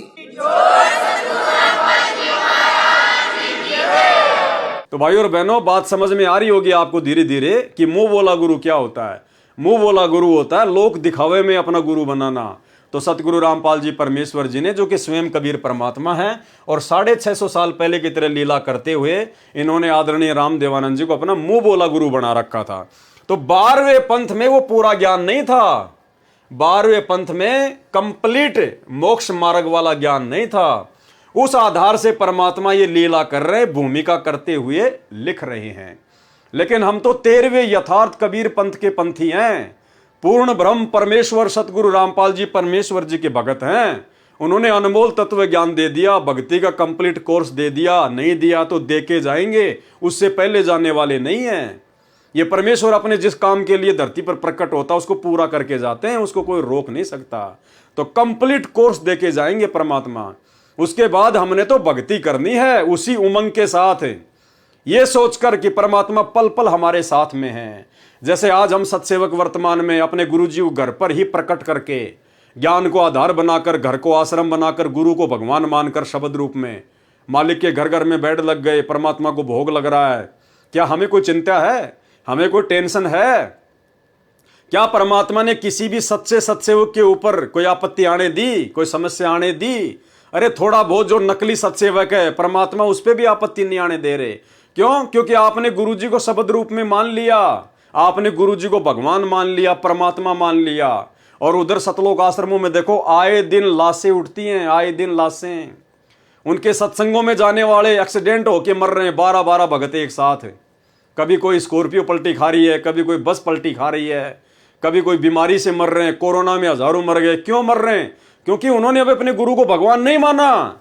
उन्होंने अपने गुरु के रहते सहते इस कागज की फोटो को रिजेक्ट नहीं किया। गुरु के रहते सहते वो लोग जो उनके महीने में इस कागज की फोटो को, कबीर जी की नकली फोटो को भगवान मान के पूज रहे हैं, परमात्मा मान के पूज रहे हैं। इसकी फोटो का लॉकेट अपने गले में पहनते हैं। अरे तुम्हारा पति एक है या दो है या चार है? एक है सादे सब सदे और सब सादे सब जाए, माली सींचे मूल को फले फूले अघाए। और एक सत्संग में क्या बताया गुरुदेव ने कि भाई गुरु और गोविंद दो नहीं भाई, और जब तक दो समझोगे दो जग में जाई, नरक में जाएगा। कहते हैं जो अपने गुरु के अलावा किसी और को परमात्मा मानता है, कहते हैं वो तो कुत्ते की योनि में जाएगा, कुत्ते की योनि में। सुनिए, गुरु और परमात्मा में कोई अंतर नहीं होता, जब तक दो समझ कर चाला है, कबीर साहब कहते हैं वो कुत्ते की योनि में जाएगा। तो भाई और बहनों, ऐसी गलती हम सत्सेवक नहीं करेंगे, ना आज करेंगे ना आने वाले समय में करेंगे, जब तक आशीर्वाद गुरुदेव भगवान का रहेगा।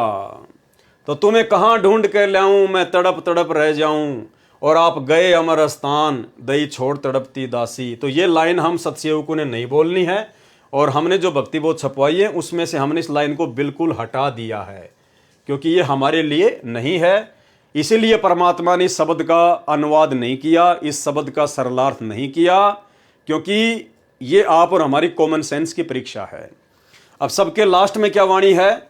स्वामी राम देवानंद जी दाता, आपकी घनी सतावें बाता, तेरा रामपाल अज्ञान हो अज्ञान किया सतलोक का वासी। अब सतसेवकों को छोड़कर, साध संगति से जुड़े हुए भाई बहनों को छोड़कर, सतलोक आश्रमों से जुड़े हुए सारे भाई बहन, वो 90% संगत इस वाणी को ज्यों का त्यों बोलती है, रोज बोलती है। स्वामी राम देवानंद जी दाता, आपकी घनी सतावें बाता। अरे कौन से भगत को स्वामी राम देवानंद जी की बातें सता रही है, जरा बताना एक आधा। वो सतलोक आश्रमों से जुड़ी हुई 90% संगत में कोई एक तो बता दो जिसको स्वामी राम देवानंद जी की बातें सता रही हो, उनकी याद सता रही हो। अरे तुमने उनको कोई कर्जा दे रखा था क्या, जो कि बिना चुकाए वो मर गए हैं, और तुम्हें उनकी याद आ रही है? अरे तुमने कभी उनके सत्संग सुने हैं क्या? तुमने कभी राम देवानंद जी के सत्संग सुने हैं क्या? तुम लोगों ने राम देवानंद जी से नाम दीक्षा ली है क्या? तुम्हारे गुरु राम देवानंद जी हैं क्या? फिर तुम्हें कौन सी बातें सताएंगी उनकी भाई? ना तुमने उनको कभी देखा। 99.99% संगत ने कभी आदरणीय राम देवानंद जी को देखा ही नहीं, कभी साक्षात रूप में कभी नहीं देखा। ना उनके कोई सत्संग सुने, ना कभी उनके सत्संग कोई रिकॉर्ड हुए, और ना उन्होंने आप लोगों को नाम दीक्षा दी। तो कौन सी बात सताएगी आपको उनकी? फिर क्यों फॉर्मेलिटी कर रहे हो? क्यों फिर झूठ मूठ में ये लाइन बोल रहे हो? और इससे पहले ये लाइन, स्वामी राम देवानंद दाता। अरे भैया, तुम्हारे दाता कौन है? तुम्हारे दाता सतगुरु रामपाल जी हैं। तुमने उपदेश सतगुरु रामपाल जी से लिया है। दाता यानी भगवान परमात्मा। तो तुम्हारे दाता कौन है? स्वामी राम देवानंद दाता। दादा गुरु जी आपके दाता हैं क्या? आपके भगवान हैं क्या? आपके मालिक हैं क्या? अगर वे आपके दाता हैं तो फिर ये क्या लगते हैं आपके? फिर सतगुरु रामपाल जी आपके क्या लगते हैं? ये आपके दाता नहीं है? या फिर ये भी आपके दाता हैं? तो फिर तो दो दाता हो गए, और फिर आत्मा एक है तो उसके दाता दो नहीं हो सकते। तो ये कौन कह रहे हैं? ये सतगुरु रामपाल जी परमेश्वर एक भगत होने के नाते अपने गुरु जी के प्रति अपने भाव व्यक्त कर रहे हैं। सतगुरु रामपाल जी अपने मुंह बोले गुरु जी के लिए उनकी महिमा में आप और हमें ये पाठ पढ़ाते हुए कि एक भगत का गुरु जी के प्रति कैसा भाव होना चाहिए। तो ये लाइन सतगुरु रामपाल जी अपने मुंह बोले गुरु जी के लिए बोल रहे हैं कि स्वामी राम देवानंद दाता। भाई हमारे स्वामी तो हमारे सतगुरुदेव हैं।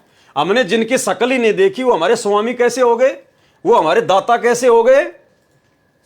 तो सतगुरु रामपाल जी एक भगत की भूमिका में आप और हमें भक्ति का पाठ सिखाने के लिए कि गुरु के प्रति कैसे भाव होने चाहिए, अपने मुंह बोले गुरुदेव के लिए कह रहे हैं कि स्वामी राम देवानंद दाता, आपकी घनी सतावे बाता। भाई इनको सता सकती हैं क्योंकि सतगुरु रामपाल जी ने उनकी संगत की है, उनके साथ में रहे हैं, उनसे बातें की हैं, उनसे उपदेश लिया है लोक दिखावे में।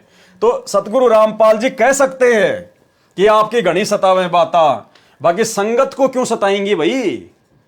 आपसे वो कर्जा लेके थोड़ी मर गए। तेरा रामपाल अज्ञान। सतगुरु रामपाल जी अपने गुरु जी के आगे अपने को छोटा साबित करते हुए, आप और हमें भक्ति का पाठ पढ़ाते हुए कि गुरु के आगे शिष्य की कोई औकात नहीं होती। शिष्य चाहे कितना बड़ा अधिकारी क्यों ना बन जाए, कितना बड़ा धनवान क्यों ना हो जाए, शिष्य ने हमेशा अपने गुरु के आगे अपने को अज्ञानी मानना चाहिए, तुच्छ बुद्धि मानना चाहिए, दो कोड़ी का जीव समझना चाहिए। भाई ये तो भगवान है, परमात्मा है, इनसे बड़ा तो कोई नहीं है। लेकिन आप और हमें गुरु महिमा का पाठ पढ़ाते हुए इन्होंने एक मुंह बोला गुरु बनाया एक आत्मा को, और हमें बता रहे हैं कि गुरु जी के प्रति कैसे भाव होने चाहिए। भगत चाहे कितना बड़ा IAS अधिकारी क्यों ना हो, प्रधानमंत्री राष्ट्रपति क्यों ना हो, अगर इनका भगत है तो इसी प्रकार से अपने आप को अज्ञानी समझना पड़ेगा। अपने गुरुजी के आगे आधीन होकर रहना पड़ेगा, उनका कुत्ता बन के रहना पड़ेगा, चाहे वो राष्ट्रपति क्यों ना है देश का। तो हमें ये भक्ति का पाठ सिखाने के लिए सतगुरु रामपाल जी परमेश्वर एक भगत की भूमिका में अपने मुंह बोले गुरुदेव के लिए ये शब्द यूज कर रहे हैं। तो ये लाइन हम क्यों बोले भाई? ये लाइन हमारे मतलब की है ही नहीं कि या सतलोक का वासी। अरे एक तरफ तो हम दुनिया में डंका पीटते हैं कि सतगुरु रामपाल जी सबसे बड़े तत्वज्ञानी हैं, जगत गुरु हैं, उनसे बढ़कर ज्ञान किसी को नहीं है। एक तरफ तो आप सारा दिन पुस्तकें बेचते हो, ये प्रचार करते हो, और संध्या आरती में रोजाना तुम लोग फिर तेरा रामपाल अज्ञान, तेरा रामपाल अज्ञान, तुम अपने गुरुजी को अज्ञानी बोलते हो खुद ही। भाई ये तो फिर डूब के मरने की बात हो गई। अरे पुस्तक प्रचार करते समय तो हमारे गुरुजी ज्ञानी, सबसे बड़े ज्ञानी, तत्वज्ञानी, जगत गुरु, तत्वदर्शी संत, और शाम को रोजाना फिर तुम अपने गुरुजी को अज्ञानी कहते हो। दिन में तो हलवा बनाते हो, शाम को उसमें मिट्टी ठोक देते हो कि तेरा रामपाल अज्ञानी, तेरा रामपाल अज्ञान है। अरे हम कह सकते हैं क्या ये जीभ कट के गिर जाए अपने गुरुजी के लिए इस प्रकार के शब्द यूज करने से पहले? तो ये वाणी सतगुरु रामपाल जी भगत की भूमिका में आप और हमें भक्ति का पाठ पढ़ाते हुए कि गुरुजी के प्रति कैसे भाव होने चाहिए, अपने मुंह बोले गुरुजी आदरणीय रामदेवानंद जी के लिए यूज कर रहे हैं। अब हमने अपने गुरुजी के लिए क्या यूज करना इसकी जगह, ये ऊपर वाली लाइन तो हम बोलते नहीं, इसको तो हमने भक्ति बोध से हमने हटा दिया। रही बात ये लास्ट वाली लाइन, तो हमने अपने गुरुजी के लिए क्या यूज करना है, यहां तो सतगुरु रामपाल जी ने अपने गुरुजी के लिए यूज किया है। तो हमारे गुरुजी रामदेवानंद जी थोड़ी है जो हम उनके लिए ये वाणी बोलेंगे, नहीं। हमारे पूज्य गुरुदेव हैं सतगुरु रामपाल जी भगवान, जिनके सामने हाथ में भक्ति बोध लेके हम ये शब्द बोलते हैं, मेरे गुरुदेव भगवान दियो काट काट की फांसी। तो लास्ट की लाइन में अपने गुरुदेव का नाम लिखकर उनकी महिमा में हम सत्सेवक क्या बोलते हैं, ऐसा नहीं बोलते जो लिखा हुआ है, नहीं। इसीलिए परमात्मा ने आप और हमारी कॉमन सेंस को चेक करने के लिए इसका सरलार्थ नहीं किया। और आज से नहीं, हम सत्सेवक पिछले 8 वर्षों से, 2016 से, जब से परमात्मा ने सद्बुद्धि बख्शी है, तब से हम सभी हजारों की संख्या में सत्सेवक भाई बहन इस लास्ट की लाइन की जगह कि स्वामी रामदेवानंद जी दाता आपकी घनी सतावे बाता, तेरा रामपाल अज्ञान किया सतलोक का वासी, हम इस लाइन को नहीं बोलते। इसकी जगह हम क्या बोलते हैं, परमेश्वर सतगुरु रामपाल जी दाता आपकी घनी अमोलक बाता। अमोलक बाता यानी जिन बातों के बराबर और दुनिया में कोई बात ही नहीं हो, जिससे बढ़कर कोई ज्ञान ही नहीं हो, अनमोल बातें, सत्संग। परमेश्वर सतगुरु रामपाल जी दाता आपकी घनी अमोलक बाता, थारा पवन दास अज्ञान अज्ञान कि जो सत्य लोक का वासी। थारा पवन दास अज्ञान कि ये परमेश्वर आपका ये तुच्छ 2 कोटि का जीव, ये सेवक है, मालिक महाअज्ञानी है। थारा पवन दास अज्ञान कि जो सतलोक का वासी है। परमात्मा इस दास को सतलोक का वासी करना। क्यों? क्योंकि ये शब्द संध्या आरती के माध्यम से हम अपने गुरुदेव सतगुरु रामपाल जी की महिमा में गा रहे हैं, ना कि हम हमारे दादा गुरु जी के लिए गा रहे हैं। उनके लिए तो हमने गाना ही नहीं है, हमारा उनका कोई रिश्ता ही नहीं है, कोई मतलब ही नहीं है, कोई लेना देना ही नहीं है। हमारे गुरुदेव, हमारे स्वामी, हमारे दाता सतगुरु रामपाल जी हैं। इसलिए गुरुदेव भगवान ने जानबूझकर इस शब्द का सरलार्थ नहीं किया, आप और हम भक्तों की कॉमन सेंस के लिए। तो भाई हम तो पिछले 8 वर्षों से इन 2 वाणियों को नहीं बोलते, ऊपर वाली वाणी को तो बिल्कुल ही नहीं बोलते। तुम्हें कहां ढूंढ कर ले आऊं, मैं तड़प तड़प रह जाऊं, हमने हटा ही दिया। और नीचे वाली लाइन की जगह बोलते हैं कि परमेश्वर सतगुरु रामपाल जी दाता आपकी घनी अमोलक बाता, थारा पवन दास अज्ञान। यानी जैसे कोई बहन है कि थारी अंशिका दासी अज्ञान, या थारा सुरेश दास अज्ञान, जिसका जो भी नाम है अपना नाम लेके इस प्रकार से अपने गुरुजी से अरदास करनी है। परमेश्वर सतगुरु रामपाल जी दाता आपकी घनी अमोलक बाता, थारा पवन दास अज्ञान हो अज्ञान की जो सतलोक का वासी। ये बोलना है हमने अपने गुरुदेव जी की महिमा में, तब ये शब्द कंप्लीट होगा। अन्यथा तेरा रामपाल अज्ञान, तेरा रामपाल अज्ञान, अरे नालायको, भगत हो फिर क्या, कोई खिचड़ी खा के गा रहे हो क्या? इतनी भी कॉमन सेंस नहीं है क्या कि अपने गुरु जी को क्या कहा जाता है? तो भाइयों और बहनों, साध संगति से जुड़े बिना ये सद्बुद्धि नहीं आ सकती। और साध संगति से जुड़ना कोई बच्चों का काम नहीं है, वरना कोई जुड़ के दिखा दो ना, कोई जुड़ के तो दिखा दो। सबको पता है साध संगति क्या है, सत्सेवक क्या है, पूरी संगत को पता है, पूरी संगत को पता है। चाहे किसी को गुरु जी के भाई का नाम पता हो ना पता हो, गुरु जी की जो कलयुगी जो पत्नी है, बेटा बेटी रिश्तेदार या कोऑर्डिनेटर, उनका नाम पता हो या ना पता हो, लेकिन सतगुरु रामपाल जी परमेश्वर जी की जो करोड़ों की संगत पूरे विश्व में है, सबको पता है। बच्चे बच्चे को पता है कि साध संगति क्या है और सत्सेवक क्या है। देखे, जुड़ के दिखा दो ना भाई। जुड़ने के लिए इतने संस्कार चाहिए, इतने संस्कार, युगों युगों की तपस्या चाहिए, सतगुरुदेव भगवान का भरपूर आशीर्वाद चाहिए, उनकी मेहर चाहिए, तब जाकर साध संगतियां नसीब होती है। साध संगति से जुड़ना कोई बच्चों का खेल नहीं है। तो यह सतगुरु की विशेष मेहर, विशेष दया केवल सत्सेवकों के ऊपर। तो भाई और बहनों, बहुत बड़ी रजा, बहुत बड़ी मेहर परम पूज्य परमेश्वर सतगुरु रामपाल जी भगवान की। और ये कार्य जो कंप्लीट हुआ है आज, तीनों समय की आरतियों का, नित्य नियम का कंप्लीट हो चुका सरलार्थ, रमेणी का कंप्लीट हो चुका, और आज संध्या आरती के ऊपर ये लास्ट वीडियो जो कि कंप्लीट हो चुका है। ये सतगुरु रामपाल जी परमेश्वर जी की विशेष विशेष विशेष वीआईपी रजा के बिना ये संभव हो ही नहीं सकता था, ये कंप्लीट हो ही नहीं सकता था। 30 साल हो गई, परमेश्वर ने इसी समय इस काम को कंप्लीट करवाना था, इस सेवा को परमात्मा ने पूरा करवाना था। और सौभाग्य आप और हमारा कि परमेश्वर ने सत्सेवकों को अपनी इस विशेष वीआईपी सेवा के लिए चुना। तो भाइयों और बहनों, आप और हम सब दो कोटि के तुच्छ जीव हैं, हमारी कोई हैसियत नहीं, कोई औकात नहीं है। आप लोगों को समझने की शक्ति भी सतगुरु रामपाल जी भगवान ने प्रदान करी, और दास को समझाने की दया भी सतगुरु रामपाल जी भगवान ने प्रदान करी। अन्यथा अल्लाह मेहरबान तो गधा पहलवान, इसके अलावा आप और हमारी कोई औकात, कोई हैसियत नहीं है। तो तीनों समय की आरतियों का सतगुरु रामपाल जी भगवान के विशेष विशेष आशीर्वाद से सरलार्थ कंप्लीट हुआ। और इसके लिए हम पूज्य गुरुदेव भगवान का जितना अनंत कोटि दंडवत धन्यवाद करें उतना थोड़ा है।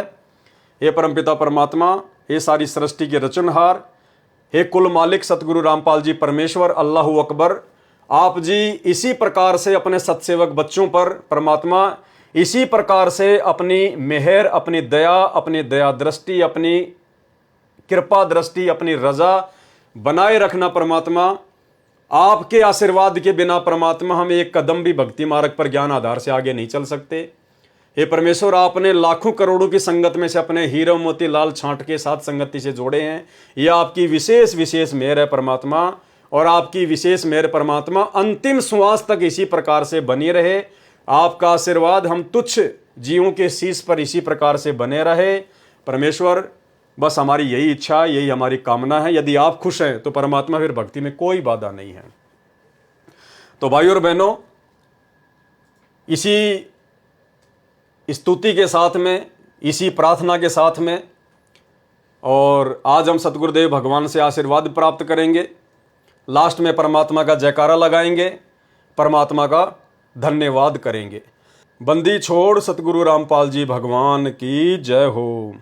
परमपिता परमात्मा, सारी सृष्टि के रचनहार, कुल मालिक, असंख्य ब्रह्मांडों के स्वामी, जगत गुरु, तीनों लोकों में प्रवेश करके सबका भरण पोषण करने वाले, राजा धीराज, आत्माधार, नाथों के नाथ, देवों के देव, महादेव, सर्वेश्वर, महेश्वर, मृत्युंजय, अजरो अमर, आदि अनादि, सनातनी प्रभु, जगत पिता जगदीश्वर, श्री श्री 1008 की उपाधि के वास्तविक अधिकारी, अकाल मूर्त सौद स्वरूपी राम वासुदेव, सर्वगतम ब्रह्म, परम पूज्य, प्रथम पूज्य, परम संत, परम पुरुष, परम धनी, परम दयालु, सत्य कबीर, हक्का कबीर, अल्लाहु अकबर, बाखबर, अल्लाह ताला, जगत के तारणहार, जगत के मुक्तिदाता, जगत के जगन्नाथ, हारे के सहारे, हिंदुओं के राम, मुसलमानों के अल्लाह, सिखों के वाहिगुरु, ईसाइयों के मसीह, दया के सागर दयानिधि, करुणा के सागर करुणानिधि, स्वयंभू परिभू, संकट मोचन, कष्ट हरण, मंगल करण, दुख भंजन, अविगत कबीर, निर्विकार निर्विषम परमात्मा, अलेख सतगुरु, आदि अनादि सतगुरु, असली मर्यादा पुरुषोत्तम, असली राम, असली कृष्ण, असली घनश्याम, असली मुरारी, राजाओं के राजा, महाराजाओं के महाराजा, शहंशाहों के शहंशाह, सम्राटों के सम्राट, भगवानों के भगवान, अल्लाहों के अल्लाह, प्रभुओं के प्रभु, मसीहों के मसीह, सच्चे वाहिगुरु, बाबाओं के बाबा, पीरों के पीर, सेठों के सेठ, जगत सेठ, सावड़सा सेठ, सर्वगुण संपन्न, अनंत कोटि कलाओं के स्वामी, अनंत कोटि ब्रह्मांडों के नायक, योगियों में महायोगी, ध्यानियों में महाध्यानी, सिद्धों में परम सिद्ध, ज्ञानियों में तत्वज्ञानी, ब्रह्म ज्ञानी, महाज्ञानी, परम ज्ञानी, सर्वश्रेष्ठ ज्ञानी, विज्ञानी, युवा कबीर, समरत कबीर, असमवात, अमित ओझा, सच्चे रहनुमा, करीम अल्लाह, सुभान अल्लाह, दुनिया के अंतिम पैगंबर, 8 सितंबर 1951 से गांव धनाना, जिला सोनीपत, हरियाणा, भारतवर्ष की पावन भूमि पे प्रकट रियल कल की भगवान श्री नारायण साकार हरि श्री बाबा साहेब संत श्रोमणी सतगुरु रामपाल जी परमेश्वर जी के चरण कमल में साध संगति से जुड़े हुए देश विदेश से हम सभी सत्सेवक भाई बहनों का अनंत कोटि दंडत प्रणाम। तो भाइयों और बहनों, तीनों समय की आरतियों का सरलार्थ गुरुदेव भगवान की विशेष आशीर्वाद से कंप्लीट हुआ और ये बहुत बड़ी रजा, बहुत बड़ी मेहर पूज्य गुरुदेव भगवान की आप और हमारे ऊपर। और इसके बाद में भाइयों और बहनों एक विशेष पुस्तक है, परमात्मा ने उसका जिक्र किया है, मालिक ने संकेत किया है। अब आगे हम उस पुस्तक के ऊपर लाइव आएंगे, इसी प्रकार से वीडियो बनाएंगे, क्योंकि देखो पुस्तकें भगवान ने आप और हमारे लिए लिखी हैं तो पढ़ना भी जरूरी है। सब भगत नहीं पढ़ पाते हैं, इसलिए परमात्मा दया कर रहे हैं साथ संगति के माध्यम से कि हम उन पुस्तकों को पढ़ेंगे और साथ में जहां जहां समझने लायक बात होगी परमात्मा अपना आशीर्वाद देकर उस बात पर विश्लेषण भी करवाएंगे। तो अगली जो पुस्तक है उसका नाम है भक्ति और भगवान। ये बहुत ही विशेष पुस्तक है, 150 पेज की पुस्तक है, 10-12 इसके ऊपर वीडियो बनेंगे। और परमेश्वर ने इस पुस्तक में भाइयों और बहनों बहुत सारे गूढ़ रहस्य छुपा रखे हैं। इस भक्ति और भगवान पुस्तक में गुरुदेव ने स्पष्ट कर रखा है कि उनके छोटे भाई महेंद्र का इस जन्म में मोक्ष नहीं होगा। स्पष्ट कर रखा है वहां पर परमात्मा ने। यानी ये लाखों की करोड़ों की मूर्ख संगत जिन गुरुदेव भगवान के कलयुगी बेटा बेटी भाई बंधु रिश्तेदारों के पीछे अंधी होकर चल रही है, वो खुद तो डूबेंगे सो डूबेंगे, संगत को भी लेके डूबेंगे। तो एक जगह परमेश्वर ने संकेत कर रखा है कि उनके छोटे भाई का, यानी 12वें पंथ में जिन जिन लोगों ने नाम दीक्षा ली थी आदरणीय रामदेवानंद जी से, दादा गुरु जी से, उनमें से किसी का भी मोक्ष नहीं होगा इस शरीर से। उनको दोबारा से मनुष्य जन्म लेना पड़ेगा, स्पष्ट लिखा हुआ है। और भी बहुत सारे गूढ़ रहस्य उस पुस्तक में हैं, हमारे विश्वास को दृढ़ करेंगे। तो दास आपको समय बता देगा, डेट बता देगा और उसके बाद हम उस पुस्तक के ऊपर लाइव वीडियो बनाएंगे। तब तक के लिए गुरुदेव भगवान से आशीर्वाद, इजाजत, बंदी छोड़। सतगुरु रामपाल जी भगवान की जय हो।